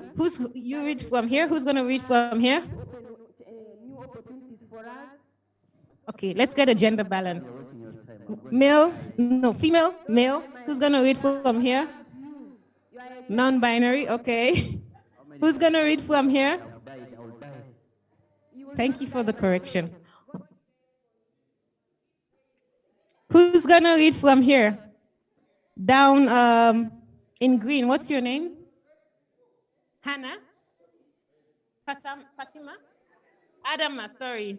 I can't hear. Who's going to read from here? We need a man on this side. We have one man. Okay, let's go. Let's go. Read us your letter. Okay, dear Chelangat Gloria, you are beautiful and there is so much in you, just more than what you are going through. You light up this world. Without you, the world cannot have what it takes to keep going. I need you. Your family needs you. You are the glow, a star, and a world changer. You cannot sit down and be like, you are the glow. You are on your ground. Keep going, read it. Keep going, yes. Okay. Where did I stop? Where did you stop? You are the glow. You are the glow. A star. A star. And a world changer. This situation is just but for a moment. For a moment. Yes. But for a moment. Keep going. Gloria. You are a darling. You are a darling. Trust me. You are crossing over to the other side. The other side. And trust me. It is gonna be okay. It is going. Let's give her a big hand. A big hand. And lastly, I love you. I love you. You are the brightest. You are the brightest. Okay. This side, this table. Who's there we go. Stand up and read your love letter to yourself. Dear Muhammad. Wait, we can't hear you. Use the mic. Okay. Dear Muhammad. You are such a positive influence on every life you interact with. You are a positive influence. You are incredible. You are incredible. You are loved. You are loved. You're beautiful. You are beautiful. It's okay to feel down, but it's never okay to stay down. Don't stay down. All your loved ones will help you get back on your feet. You have loved ones to help. I will stand by you. I will stand by you. The world is a better Stand place by. with you in The it. world is a better place with you in it. Awesome. Let's go. Who's here? Adama. Oh, it was. Adama. Wait, wasn't it here? Wait, who's gonna read for me? I'm here. All right, go ahead. Stand up and read your letter.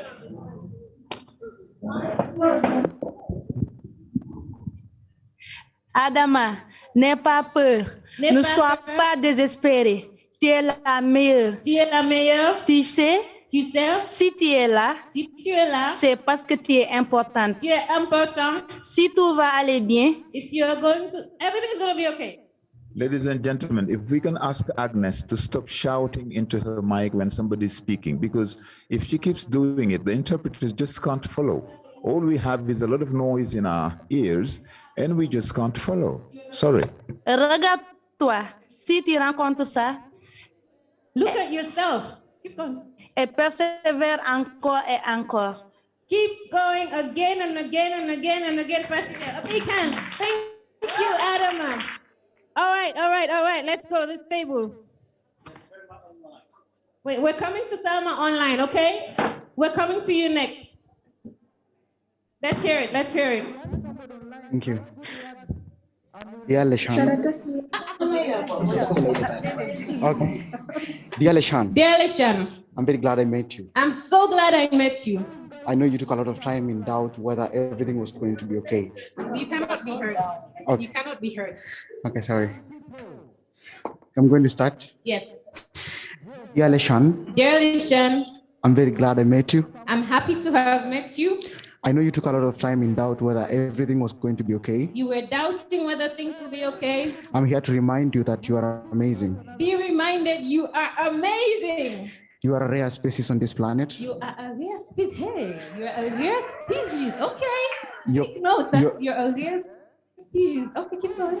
Your kindness, love, and generosity to very many people is on another level. Hey. Rhymes. This is what we call rhymes. Rhymes. Yes. Okay, keep going. You have had the back of thousands. Okay. Pardon. Okay, keep going. Your kindness, love, and generosity to very many people is on another level. You have had the back of thousands of people in prayers and support. And I'm here to let you know that this time round and forever, I got you. Thank you for bringing heaven to us. You are the best. Oh my God, this is so sweet. I love it. Okay, who's online? Who's ready to go online? Thelma, please switch on your mic. So from Team Tanzania, dear Irene. Hello, can you hear us? Tell us where you're calling from, and I see you're not alone. So probably introduce the group, the number of people gathered, and then you read the letter. Thelma, look, we're waiting to hear from you. Yeah, so from Team Tanzania, Thelma is from Team Tanzania, and so we're going to read one of the letters. We can't can hear you hear us?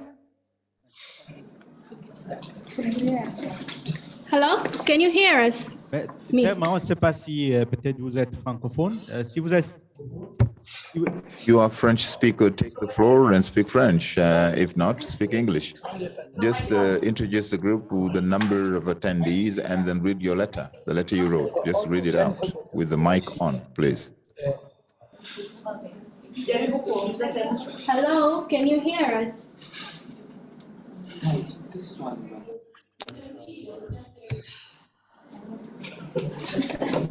And what about now? Can you hear us?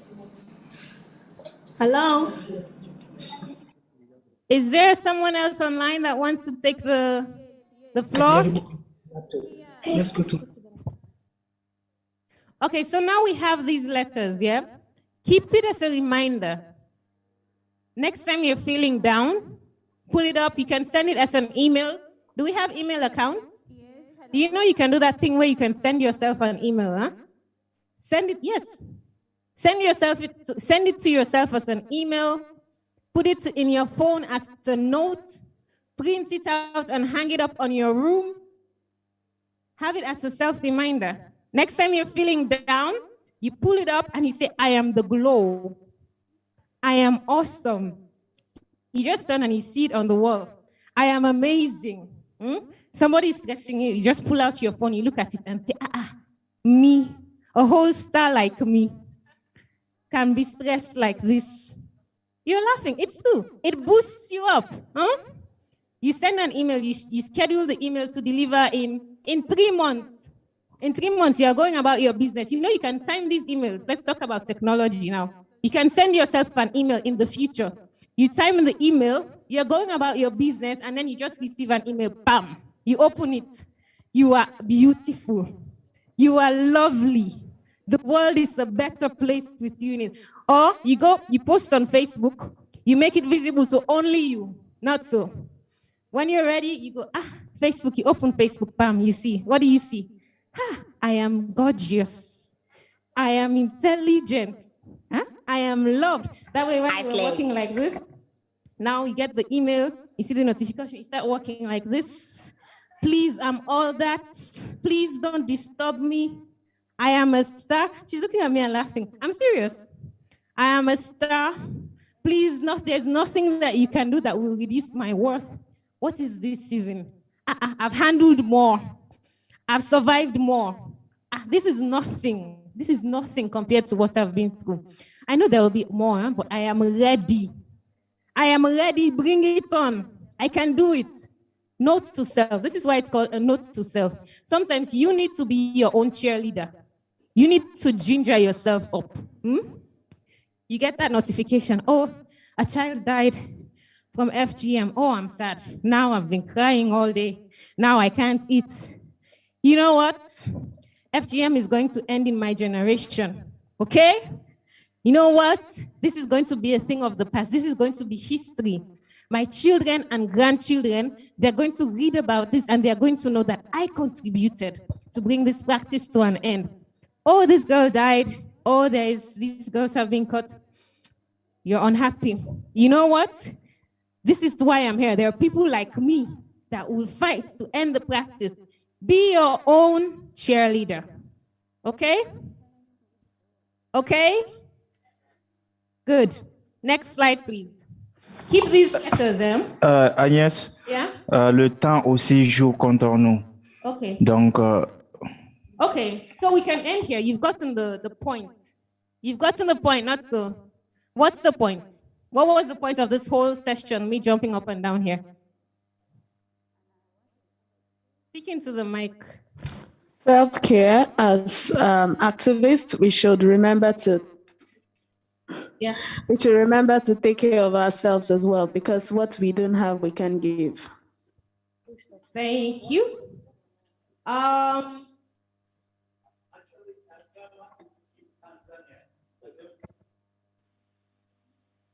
Go ahead and read it with that mic, with the mic that you have there.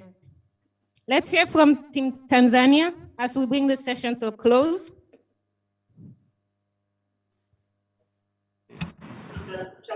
But you can try speaking again. Hello.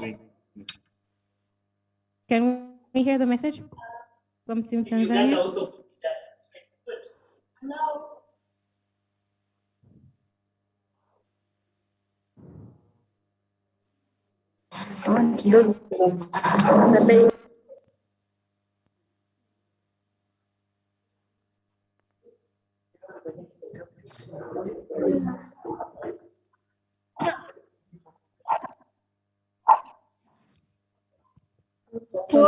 This is the message.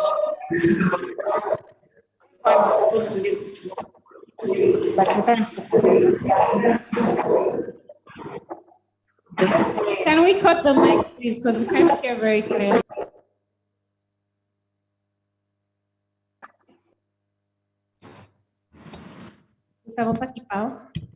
Okay, this is a message from Team Tanzania. Okay. Dear Irene, you are one of the best things in this world. You are worthy and beautiful. And what you are going through does not define you. Breathe, breathe, lift your chin up. I've got you. You've got this. I love you. Thank you.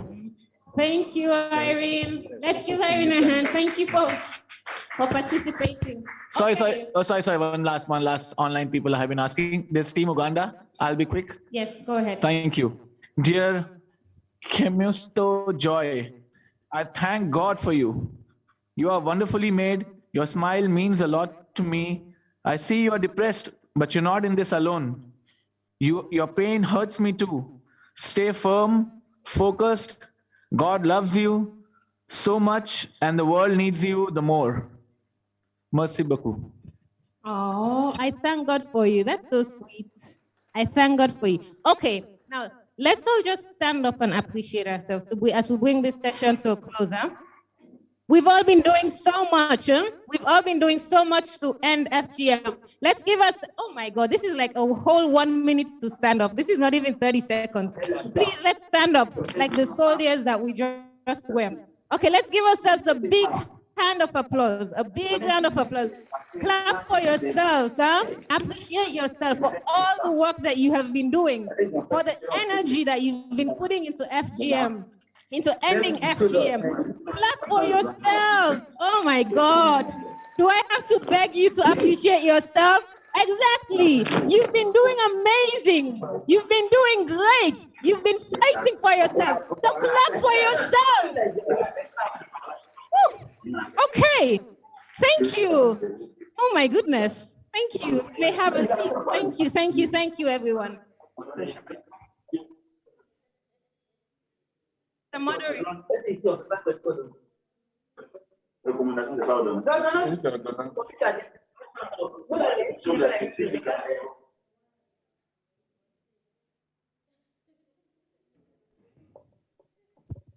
Merci bien. Je pense que... Thank you. Tu vois la différence? Thank you. I think that when poets produce verses, this gives you hope, even if you have lost hope.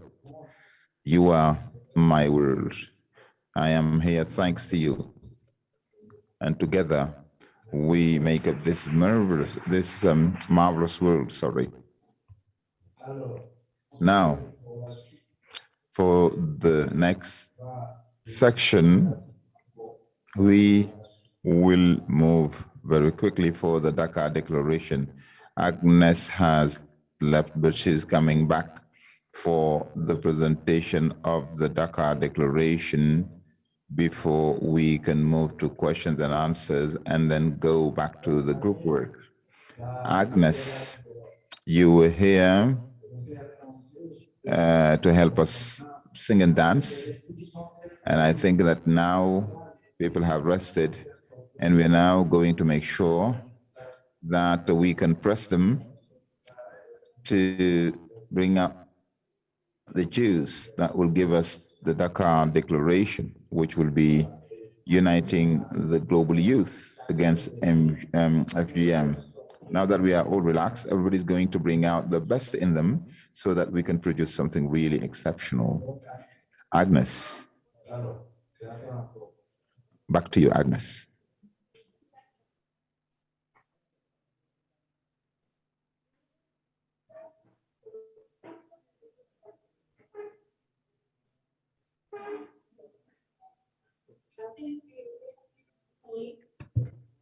So this next session, there has been a slight modification in how we're going to do it. So you see on the agenda, it says the Dakar Declaration. Not so?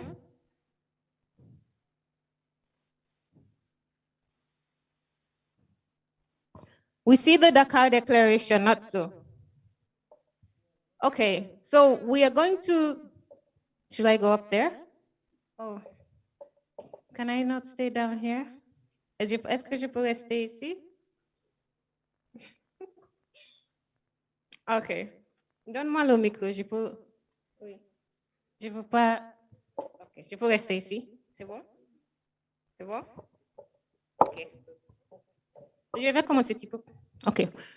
Okay, so how it's going to look is we are going to develop an outcome statement. This really is a trust building exercise because you're leaving today, right? The session ends today. Now, instead of doing, developing a Dakar declaration, we really want to know what is the outcome of this event. What is the takeaway? What is the key takeaway of this event? We want you to tell us how you feel, what you want. This is not like in terms of what we need to do to end FGM. This is you telling us what you were expecting, to have achieved, and what you want going forward. The Global Youth Consortium that we developed the TORs yesterday. This is the time where we need to develop the vision jointly. By the time we leave here, we should have developed a joint vision of what that will look like. So going forward, we can now work from a distance individually to develop the structure, okay? So we are going to, this session, we're going to use it to develop an outcome statement. And it will still be a tool for advocacy, like similar to a Dakar declaration, okay? But this will be the outcome statement saying, there was this event in Senegal in November that brought together people from all over the world, young people from all over the world, from all the different continents, okay? But this is what came out of that event. This is the outcome. This is what the young people say from that event. So we're going to jointly develop an outcome statement, and I really want it to be interactive. So you talk to us, and we note down what you're saying, and we develop the outcome statement together, okay? So that the outcome statement is what we will show, as what we did and what we want to achieve from this event. Does that make sense? Okay, but before that, we have the representative from Indonesia online. I don't know if she's ready. The Indonesia team, can you hear me? Yes, we can. Yes, we can. I'm Awesome. ready. Hello, Lucia. Is Madam Angeli online? Yes, I am, Agnes. Hello, everyone. Hi. Hello. Can we just say hi and wave? Can you see the room? Yes, I can. Great. Thank you so much for joining us. Please take the floor. Please take the floor and let us hear from you. Thank you. Thank you so much. I hope I'm not disturbing the flow of the meeting, and thank you so much for all the energy and enthusiasm that you have brought in today.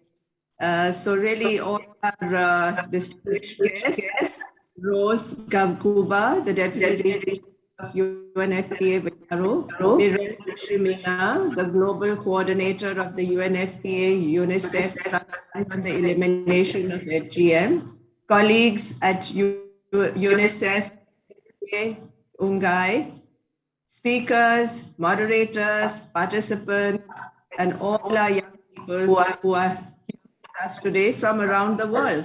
So greetings from Jakarta for us here, but good morning, good afternoon to all of you who are joining from elsewhere.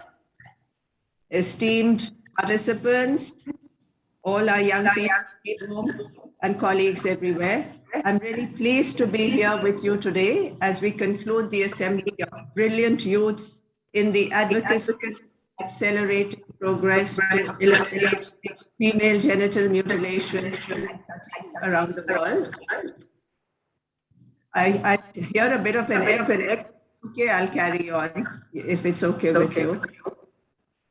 Before I begin, allow me to share a story about Putri, that's not her real name, who lives in Indonesia. Putri, born healthy, grew up to be a beautiful girl, just like the other girls around her. At age of 6, she underwent FGMC, along with her older sister, whom she loves dearly. The family dressed them up in sarongs, skirts made of silk, place them in a rooster cage with a rooster. A ritual leader cut the genitals of Putris and her sisters in front of the Indian relatives while praying. Putri is one of the many other girls who are FGMC, and as a result of this harmful practice, this experienced a life of trauma, not only because of the painful process, but also due to consequences from shame and the violation of bodily as well as fundamental rights to health and to be free from cruel or degrading treatment. The elements of ritual have been mistakenly considered as tradition and pride that have to be preserved and continue. This tradition, unfortunately, has been held for centuries and indeed not easy to change. On the other hand, more people have been aware of the dire consequences of it and have advocated for the elimination. Suchi Mayasoro, for example, spoke on the first day of this trip after attending reported by UN, vowed to stop forming FGMC and has publicly advocated against the harmful practice ever since, despite initial opposition, family, and contact. Dear guests, participants, around the world, the prevalence of FGMC has declined to nearly a quarter since. However, according to basic health research in 2013, 1 in 2 or around 13.4 girls under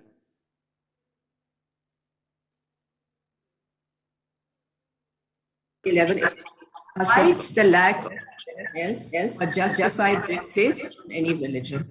This number represents around 6.7% of the total girls around the world whose fundamental rights over their own body and reproductive health rights have been violated. In 2017, UNFPA Indonesia partnered with the National Commission on Violence Against Women, Komnas Perempuan, and Gajah Mada University in conducting research in 10 provinces with the highest prevalence of FGMC in Indonesia to obtain accurate data for further advocacy towards the abandoned FGMC in the country. The research found that the most common forms of FGMC in Indonesia are type 1 and 4, which involve cutting of partial removal of the genital area, mostly decided by others with the influence of religious leaders. Around half of practices in Indonesia were done before the girl turns 4 months, and 34% were done before they reached the age of 8. Further investigation found decide to conduct the cutting as early as possible. Hence, this fact is the other finding that reveals the prolonged older girls' experience after FGMC. Putri is another group of girls who experienced it later. More than half of FGMC practices in Indonesia are conducted by health workers such as midwives in urban areas and by traditional birth attendants known as Paraji in rural areas. While the medicalization of FGM already improved in this country, it is still a common practice in medical facilities. Data also show that medicalization of FGMC has resulted in greater harm to girls due to the use of more invasive surgical. We must put an end to it. FGMC stems from the belief that it would purify girls, sexual desire, and prevent them from growing up promiscuous, among others. In Indonesia, it is strongly considered and believed as a way to uphold the girl's purity and to control the and the practice is still highly prevalent and particularly believed as a religious right and tradition for centuries to gain social acceptance despite its harmful impacts to the girls, both physically. On another occasion, when I met with Indonesia's former First Lady, Sinta Nuriyawati, devout Muslim, once said to me that culture is the result of careful thoughts that start with the virtue of dignity. Further emphasize that, however, a tradition that does not contribute to this virtue is not a tradition that should become part of national or global culture. I would like to express appreciation to the Ministry of Women's Protection Indonesia that has gone above and beyond by engaging multiple stakeholders to strive for ending the practice of FGMC in the country. One recent post here from Indonesia is that the Ministry of Women's Empowerment and Child Protection has developed a road and a national plan to prevent FGMC until 2030. However, we know we still have a long way to go. The Minister of Women's Empowerment said at the International Day of Zero Tolerance of FGMC, 8th February in 2016 in New York, that since FGMC is a part of a long-held tradition that has been passed down through the generations, families and communities, regulations or prohibition of FGMC have not affected people's demand for the practice in Indonesia, unfortunately. In most cases, people are not even aware of the existence of such regulations.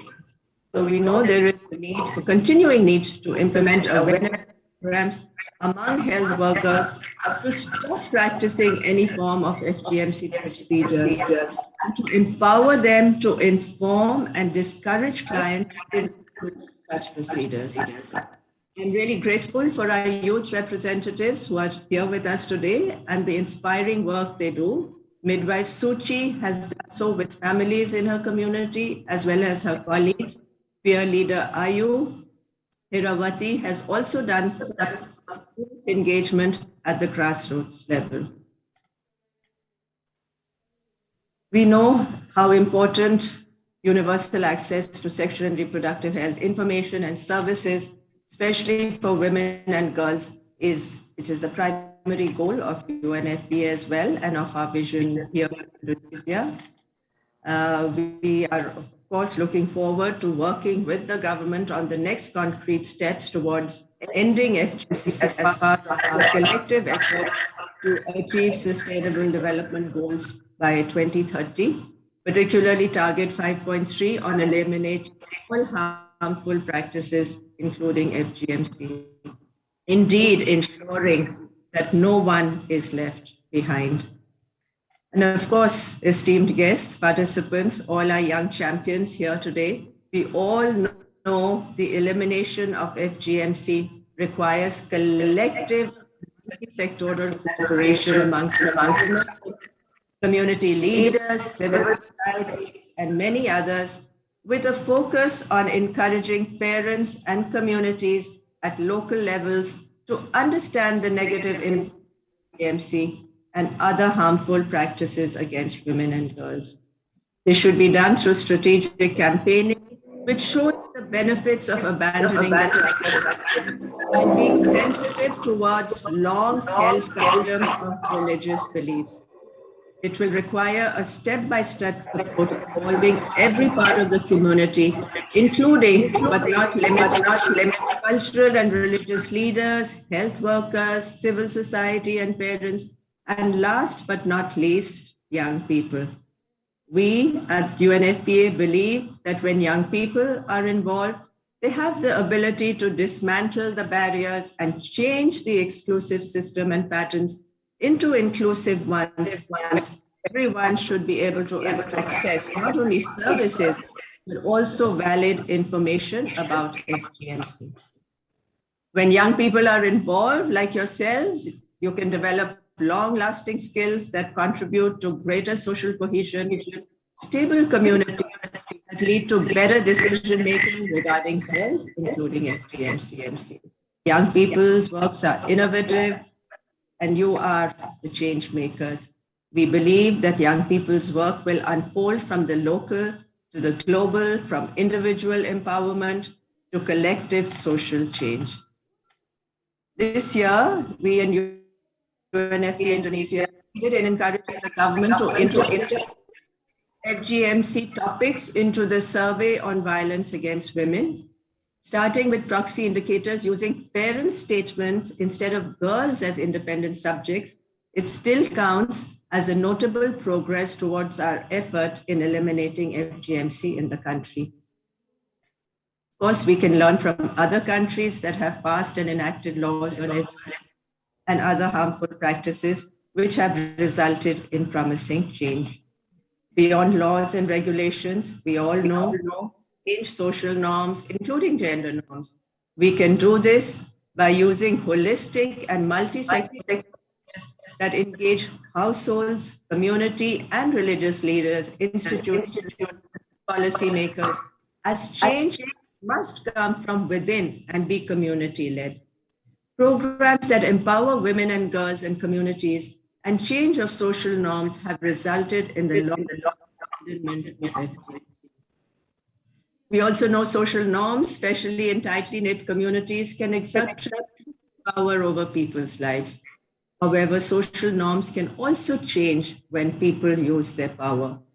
So let us all, health workers, experts, girls, young girls, families, and particularly all the young people joining this event, to speak out and take action.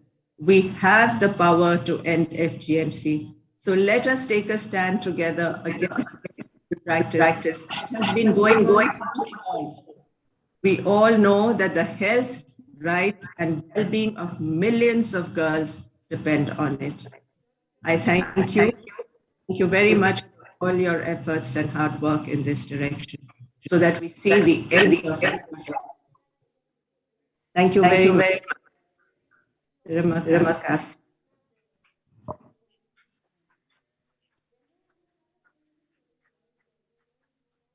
Merci beaucoup. Merci à vous. Thank you very much. And yes,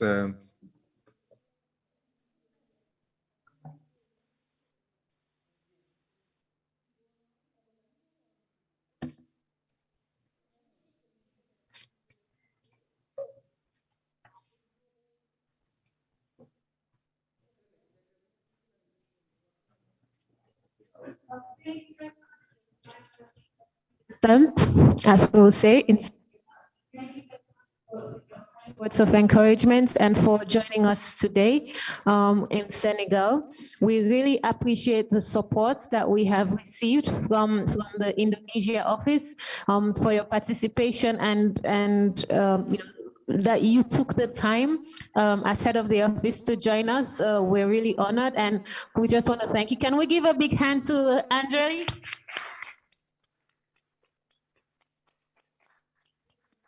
Thank you so much. Thanks to all of you. Big thank you to all of you. And we really look forward to working more and strengthening our relationship with the Indonesia office going forward in phase 4. So thank you once more. And we hope that you will join us perhaps for the closing ceremony of this event, which will be happening later today. We would love to have you join us also. Thank you. Thank you very much. Thank you. Okay.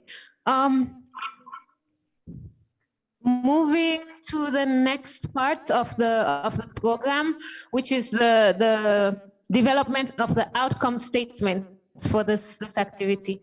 May I have the mobile mic? Where is the mic? Okay, let me come up there.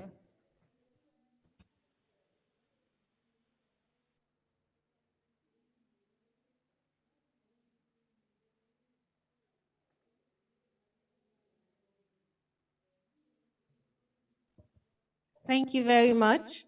So on the agenda, you will see that we're supposed to break out into groups and develop the Dakar Declaration, but we thought it would be better for us to speak together as one body so that we can all hear each other, hear what we have to say, and develop this outcome statement jointly. So we're going to use the next, what time is it? Maybe 1 hour, 45 minutes to 1 hour to develop this outcome statement, which we will then share with you after you leave, as well as the next steps following this event. I will be assisted in the session by my colleague from the Arab States Regional Office, Shadia, and Ms. Samiha, who has been volunteered to take notes for this event. So whatever we say, Samiha, can you share the screen so that we can see what is being typed in real time? Great. So the first thing we want to do is develop the vision. Yesterday, we've spoken about the Global Youth Consortium, not so? You went into your groups and you identified different themes, what you want it to look like, how you want to select your members, how your leadership will look like, what your target themes will be. So that is great. That is a great starting point, right? And we'll tell you the next step for that Global Youth Consortium. We'll consult with you before the end of this event. But for now, we want to start with the vision of this body, this movement that has been formed, because this is not just a 3-day event happening in Senegal, right? This is a global movement. As you can see, we have people joining from all over the world. We had Colombia, we had Indonesia, we have Uganda, we have Tanzania online, and then we have all of the countries represented here today. So this is a movement that has been established, that has been launched. What is the vision? And I want us to talk to us, huh? Talk to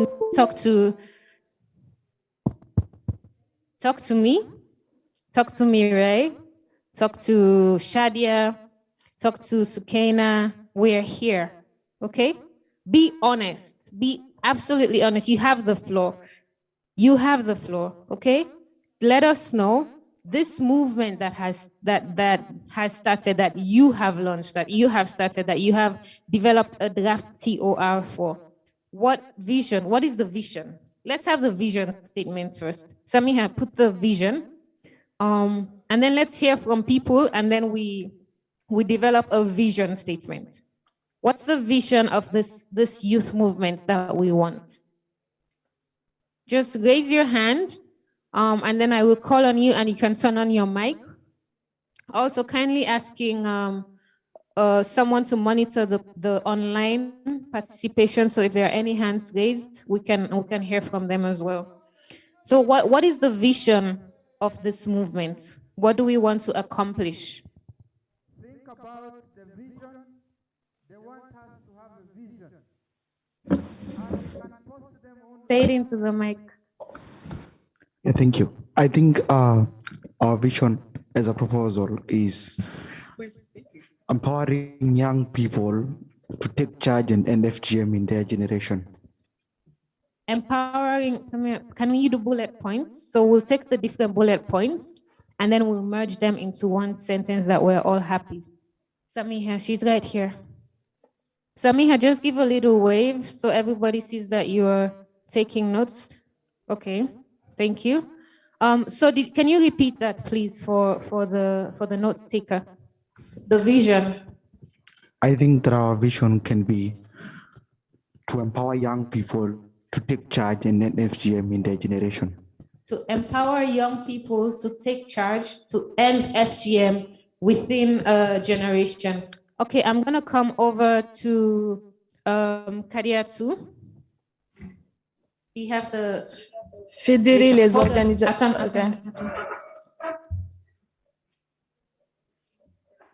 Okay. Fédérer les organisations. We can federate all youth organizations to better influence. Federate youth organizations. To federate youth organizations so they can be more influential.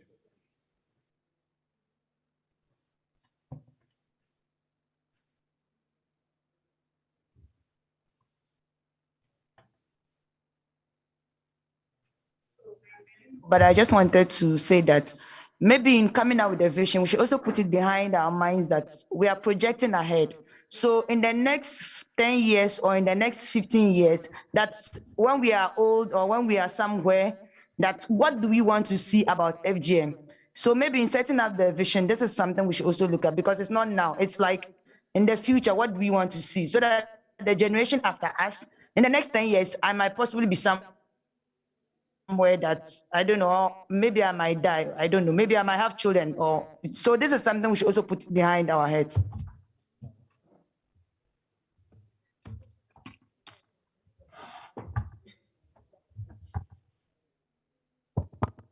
To connect, to liaise, establish connections between young people to better influence, to influence quoi? To influence decisions. So to better connect young people, this is the vision now of this movement, to better connect young people to influence decisions. We'll take Merci. Adama. No, yeah, vas-y. Merci, ma vision. My vision is to activate civic and humanitarian engagement to end the FGM.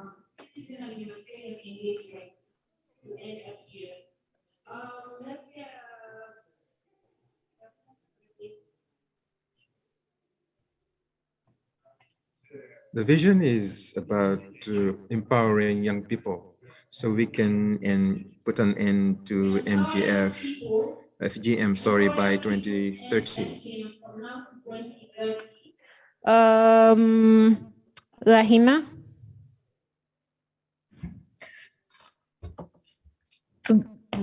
To build capacity of young people to create innovation, systems, and structures which will be sustainable for the next generation to come. Build capacity of young people to create systems and innovations and structures. Mm-hmm. And structures which will ensure sustainability for the generation to come. Which will ensure sustainability for the generation to come. Build capacity of young people to create systems, innovations, and structures to what? To ensure sustainability. To ensure sustainability for the generation to come. Agnès, est-ce que ce serait pas intéressant? Isn't it more interesting to come back to what a vision is? To make the difference between vision and objectives. There is a difference between the two. Yes, so keep in mind the difference between the vision and the goals, the goals of the movement. So what is the vision that we have? What do we want to? The vision is what you want to do. Is what you want to happen, what you want to exist, and your vision can exist independent of your own actions. Okay. So, for example, I can say I have my vision is to see world peace, or my vision is to see Senegal will win the World Cup, right? Or my vision is to marry into the royal family. It's what you want. It's what you want to happen, okay? So the vision, for example, you can say a world free of FGM. Is that our vision? Okay, so now you say that to me in your own words. What is your vision? What do you want to see? Agnes, Yes? I have a question. What's your question? Is there any possibility for us to join both the mission and the vision? Since the mission is what we want to do, and the mission is how are we going to do it? Because by seeing the sentences, we saw what they want to do and how. Yeah, that's a good point. Gathering the both into the one sentence will be quite easier for us. and Yeah, then we will set up the objectives. Okay, I think let's get responses from people and then we can categorize them accordingly. Because some of these things, the suggestions that are coming are the mission, can go towards the mission or the strategy. Okay? So you have the vision is what you want to see. The mission of the organization is what you, this movement, let me not say organization, this movement, what you want to accomplish that will contribute to achieving that vision. Okay? So for example, let me use my royal family example again. If my vision is to marry into the royal family. Speak it into existence. Please, I've already married, I'm just saying. So let's say your vision is to marry into the British royal family, okay? Or Brunei, or any of or the Japanese royal family, for example. That's the vision. Now your mission is what you have to do to get there. So if you want to marry into the Japanese royal family, for example, you might want to move to Japan as a starter. Not so, right? So then your one part of your mission now will be, for example, to make the life changes required to achieve that vision of marrying into the Japanese royal family. Do we understand the difference? So what did we say our vision is?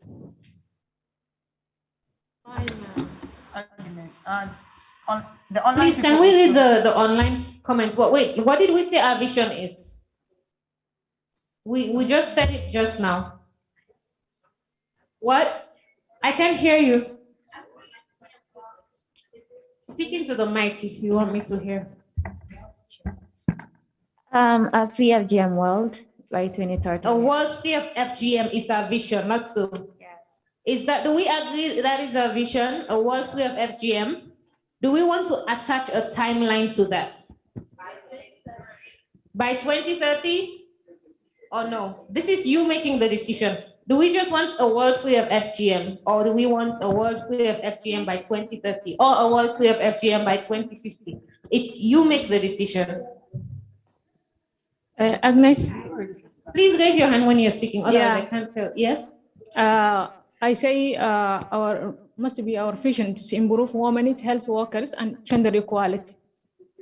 Is that a vision really to improve gender equality?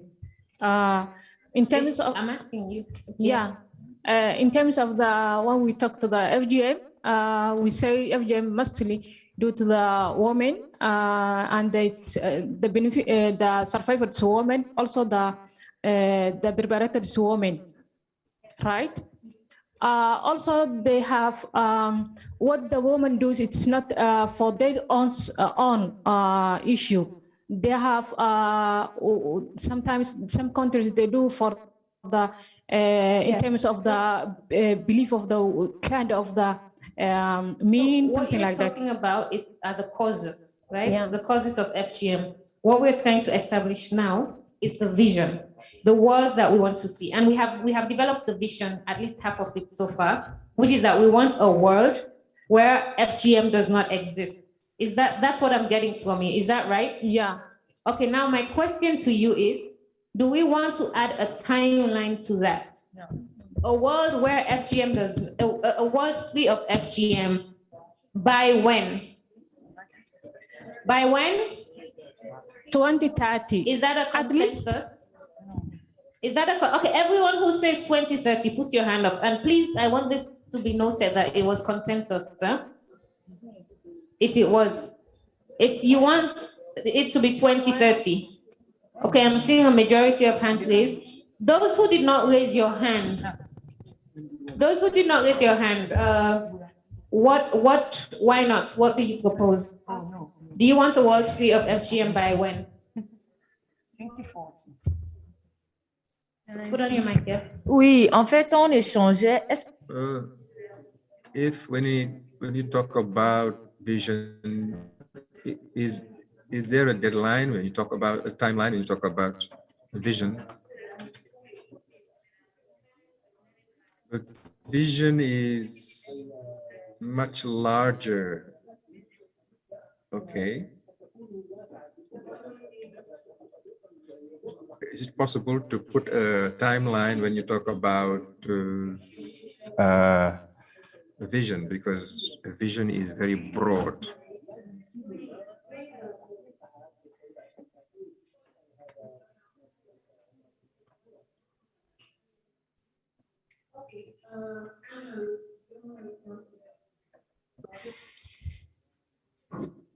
No? Yeah. I just feel like by giving it a date, we are setting a target. So it shows that we are working towards a goal where we're working faster to get there instead of just leaving it to eventually ending FGM. That's my opinion. Okay. We have 12 hands from Tanzania saying 2030 also. Did anyone else want to respond? I saw you've spoken. Someone who hasn't spoken yet. Kenya, go ahead. So, give me a second. So for me, I think that we need to like have closer deadline that's maybe by 2025, because we've been saying that we are the young people, we have the power to change. So I think we need to think differently. And as much as everybody is saying that to accelerate it, the movement towards ending FGM by 2030, I think we as young people, when we come together, maybe we can have a closer deadline. So for me, I'm for 2025. Okay, so now we have two opinions, 2030, which is the same as the SDG target. And we have a proposition that young people should have an earlier deadline of 2025. Who wants to, Shadia? Yes, go ahead. So I have a question. If we are going to end FGM by 2025, what are the actions that you propose to do this? It's more than an accelerator. You need a rocket to do this. So there might be great ideas out there that we are missing, and would love to hear from you. That's why the vision is something that young people will adopt and will work together with us and with other partners in order to reach this goal by the time you decide. So it will be great also to hear your ideas on how can we do that together.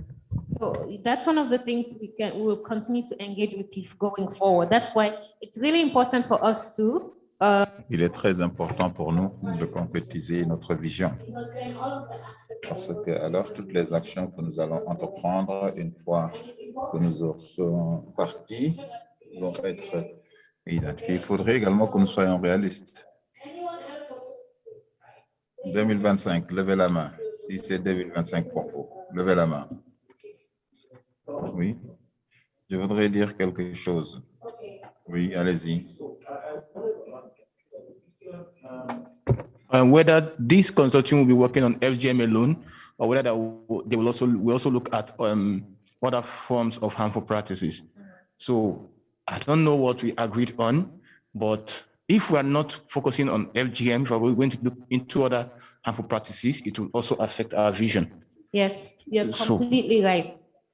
You're perfectly right. So your vision, if your vision is now to end FGM by 2030, that means FGM is going to be the sole focus of this movement. Okay? You're not working on child marriage. You're not working on fistula. You're not working on, intimate partner violence. You're working solely on FGM. So I hope we all understand that. So do we agree? Are we okay so far with a world free from FGM, the first part of that vision? If you're okay with that vision, raise your hand. A world free of FGM. If you raise your hand, this means you're saying that this movement is focusing only on FGM. So we have about half of the room with their hands raised. What are the participants online saying? Shadia.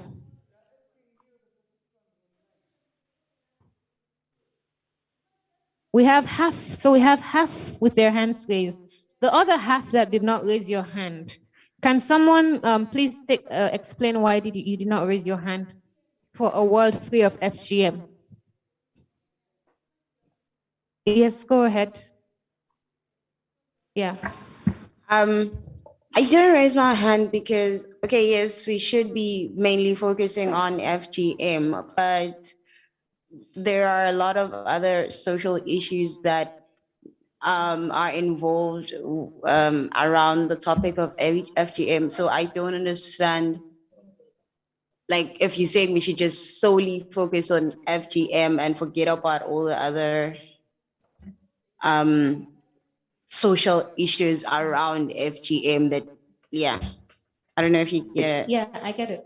Just to say that working on FGM doesn't mean you're forgetting about everything else, right? Because everything is interlinked. You cannot work on FGM without addressing, sexual and gender-based violence and gender inequality. It's all interconnected.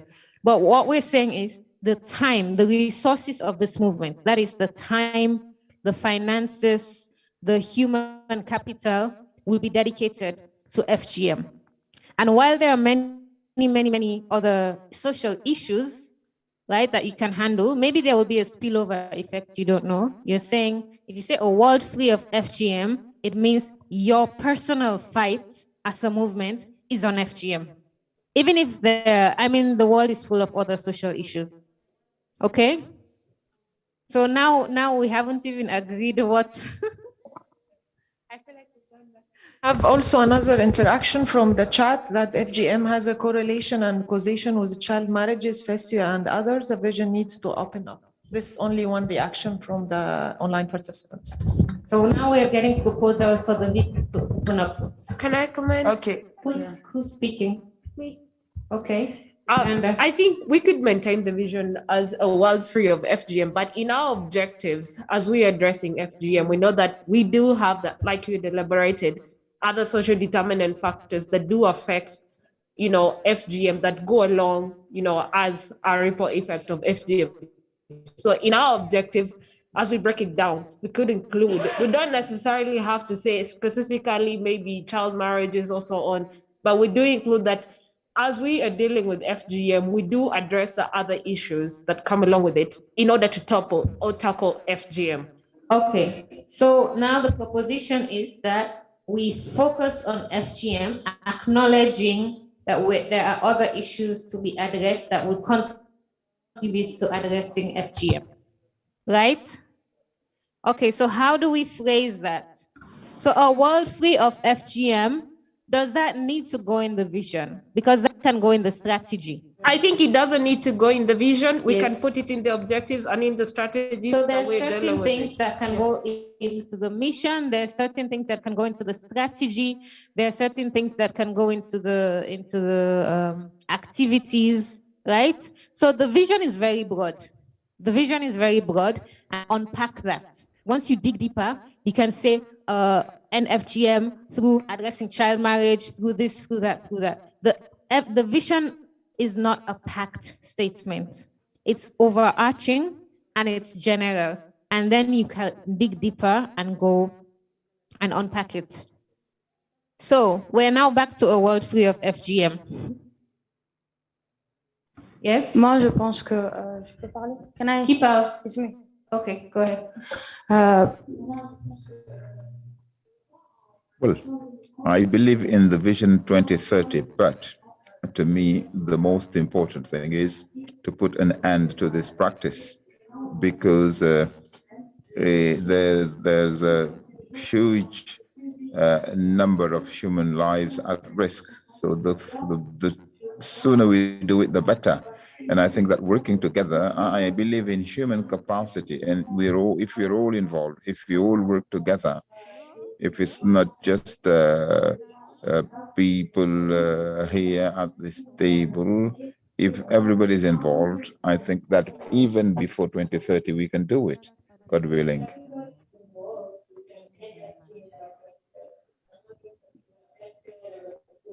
Now, but everybody working together. We need to make progress. What's our decision? What's our decision? A world free of FGM, that's where we are now, comma, or a world free of FGM and and everything and whatever else you want to add. So what's the decision on this first part? A world free of FGM. Those who say a world free of FGM, where's my co-moderator? Pauline, vous pouvez m'assister avec, est-ce que vous pouvez commenter? Les mains soulevées. A world free of FGM. So that means we're focusing on FGM. We're going to unpack, in the strategy and address other issues, but the vision is a world free of FGM. Please keep your hands raised. Can we get a quick count? Online as well. Please, who's monitoring the Zoom? We need someone to be monitoring the Zoom, huh? What's it saying online, Shadia? Pauline, s'il vous plaît, comptez, hein? Please keep your hands up until they're counted. Manjai? Si tu peux prendre les photos aussi, des mains soulevées. Merci. Online, Shadia, what's it saying? Just one person in favor online? 43. 35. 43. 43. 43 hands raised in favor of a world free of FGM, which is where we are now, comma. We haven't put full stop yet. Okay, now those who have a different opinion, a world free of FGM, and they think the vision should include other issues, please raise your hand. We have two. Kenya, is your hand raised? No? No? Two. Okay, I think, is this a democracy? Okay, so the majority thinks that we should focus on FGM, not so. Please let the records show that the majority of participants in person think that the vision should focus on FGM. Yes, Rashid. Also, hold on. And online, what are the comments saying? 7 in favor of only FGM. Did you count the 12 hands from Tanzania earlier? They sent a message saying 12 hands raised in Tanzania. Okay, Rashid. Oui, merci beaucoup, Agnès. Je crois que Thank you, Agnes. I am for democracy, but democracy is not always the best way. I think we are a consortium of young people, and we have to be in synergy. We have to have something that is good for everyone. If we are to vote for or against, that won't be interesting. It is true that we need to explain that the vision is FGM, but the objectives go well beyond MGF. GBV, for instance, sexuality, child diseases, fistula, all of these. If we do that, everybody will feel that they belong.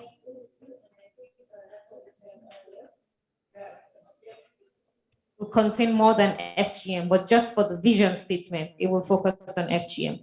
Also, one of the things that you had to decide on in your group work yesterday was how decisions will be taken, right? Remember, there was a slide about how decisions should be taken. Will it be a democracy, or will it be like a small body that will take decisions on behalf of everybody else? So since that hasn't been finalized yet, let it be noted that the majority right now says FGM only, but there is a small minority that says they should be broader. So once your consortium is finalized and you've agreed on your decision-making procedure, if it's a democracy, then you can move ahead with the majority, okay? If not, then you can go back and consult with the minority and find a middle ground.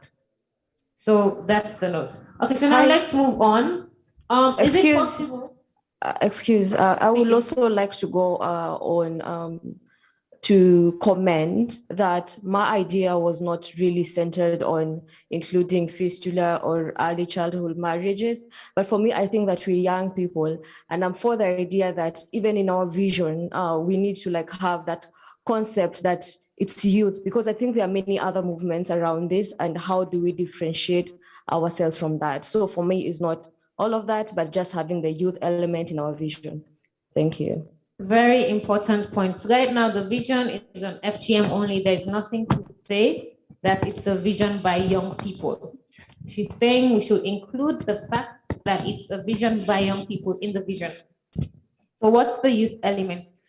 before we take, I just want to ask, Arnav, Manjai, can you ask the people serving coffee to bring in the coffee break so we don't have to break for coffee break? Because I want us to end early. Is that okay? Can we have the coffee break brought inside, the coffee and the snacks, and then we can have a coffee conversation? Okay? Okay, so we keep going. So the youth element, I am already noticing a pattern here. I'm noticing a pattern that there are people who are forward speaking, right? I'm seeing people who've raised their hands multiple times, and I'm seeing people who haven't raised their hands, not even once. Okay? So please, how can we make this a safe space for everybody? So everyone so everybody is comfortable speaking. Yes?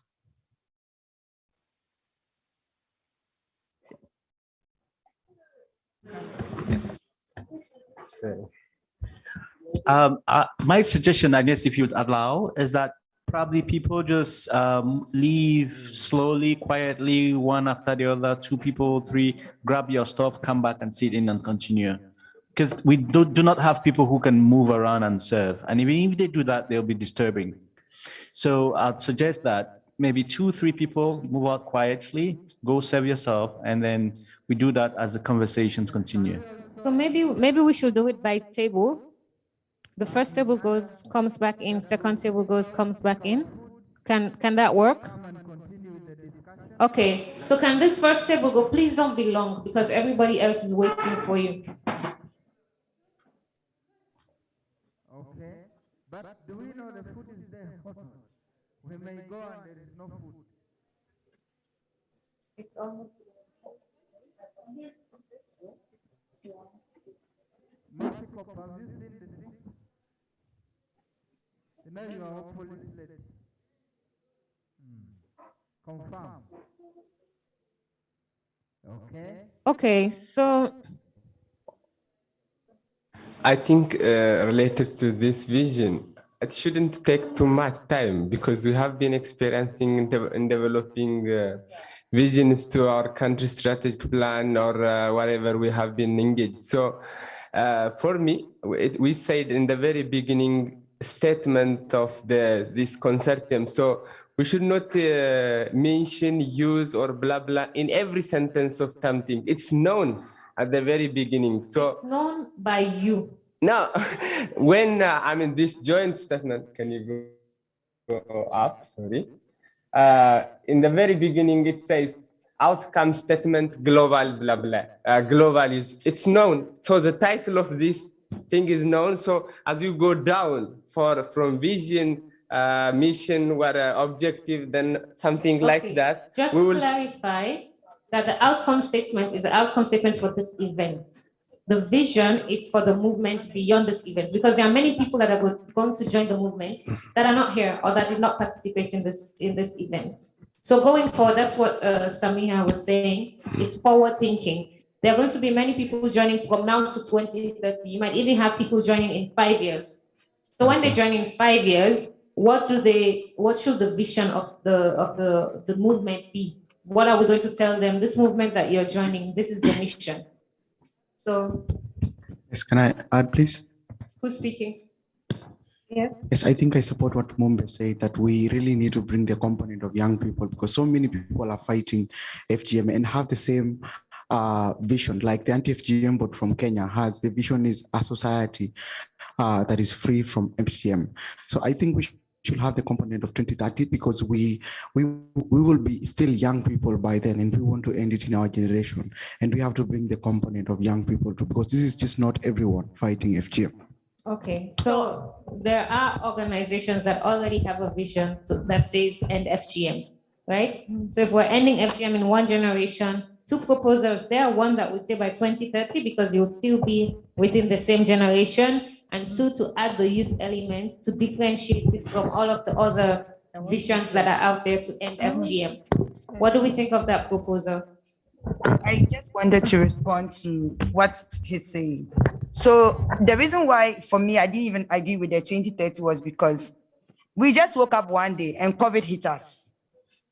What about in 2 years' time, if a different kind of variant come, we will still have to keep the vision. But with all those distractions, what are we looking at?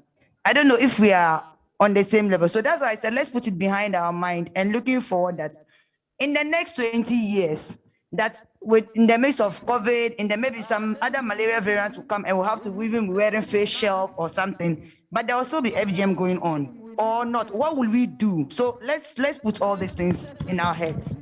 Yes. So a valid point that there are many distractions, nobody knew it was going to happen. So if we're saying by 2030, what if something else, another global pandemic hits? Will it affect our vision if we now have 2030 in our vision? I think. Who's speaking? Myself. Wait. Let's hear from Allah, who hasn't spoken yet. Yes, thank you. I just want to add that as a basic, we are leaving no one behind, right? So by indicating a timeline to end the FGM, let's consider the places that not secured and not stable yet, okay? Maybe other countries are so stable, like our country is still under destruction, under conflict, and things are not going the way it's going in the other countries. Please specify your country so the online participants can know. Yeah, sorry? Say the name of your countries. Yemen, I'm talking about Yemen. So maybe not, this is the point that I wanted to raise regarding the timeline. And also, we're having different initiatives, different consortiums, different movements that is talking about ending FGM. But having the component and the factor of having youth in the vision, it's going to make a difference. And what we propose is that we could have in the vision that is the young people is taking lead to make the world free of FGM, as they are active powers of today and leaders of tomorrow. What I mean here is to have the youth within the vision, because the vision, yes, it is a world free of FGM, but what is special of this movement? We should have it in this vision. That's my point, and thank you. 2 points there is that we should have youth in the vision so far to differentiate it from all of the other visions on FGM. And also the fact that the timeline of 2030 might not take into consideration two things. One is global disturbances. COVID has set us back. There might be other disturbances like COVID. And two, the UN mandates in general, UNFPA, of leave no one behind. There are certain countries like Yemen, even like countries like Mali, right, in our region, and northern Nigeria that are dealing with insurgencies, that are dealing with security issues. They are not focused on issues like FGM. So we need to make sure that no one is left behind in our vision. By 2030, where would Yemen be with regards to FGM? Where would Mali be with regards to FGM? You know, so just to keep that in mind. I'm seeing the same hands raised. I have a comment. Can I say a comment on the vision? So I think for young people here, the vision is the ultimate dream. This is what you are dreaming of to achieve by 2030. So when we dream big.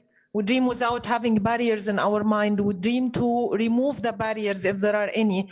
Of course, pandemics, of course, crises will continue all over the world. And this is something that we have to deal with. And when Mireille yesterday said doing business unusual. So this is your moment to do business unusual. So this is your moment to dream big without putting any barriers while you are thinking about your vision, because the vision is a dream. The dream is to have FGM ended by young people by 2030. Let's make this happen. Let's discuss the challenges and the action plan and all the other parts that will help us to implement our vision in the next part of the session. But the vision is the dream, so keep dreaming. Can I just... Okay. please. So let's move forward. So now we have end FGM by a world free of FGM by 2030. I think that has been accepted by the majority.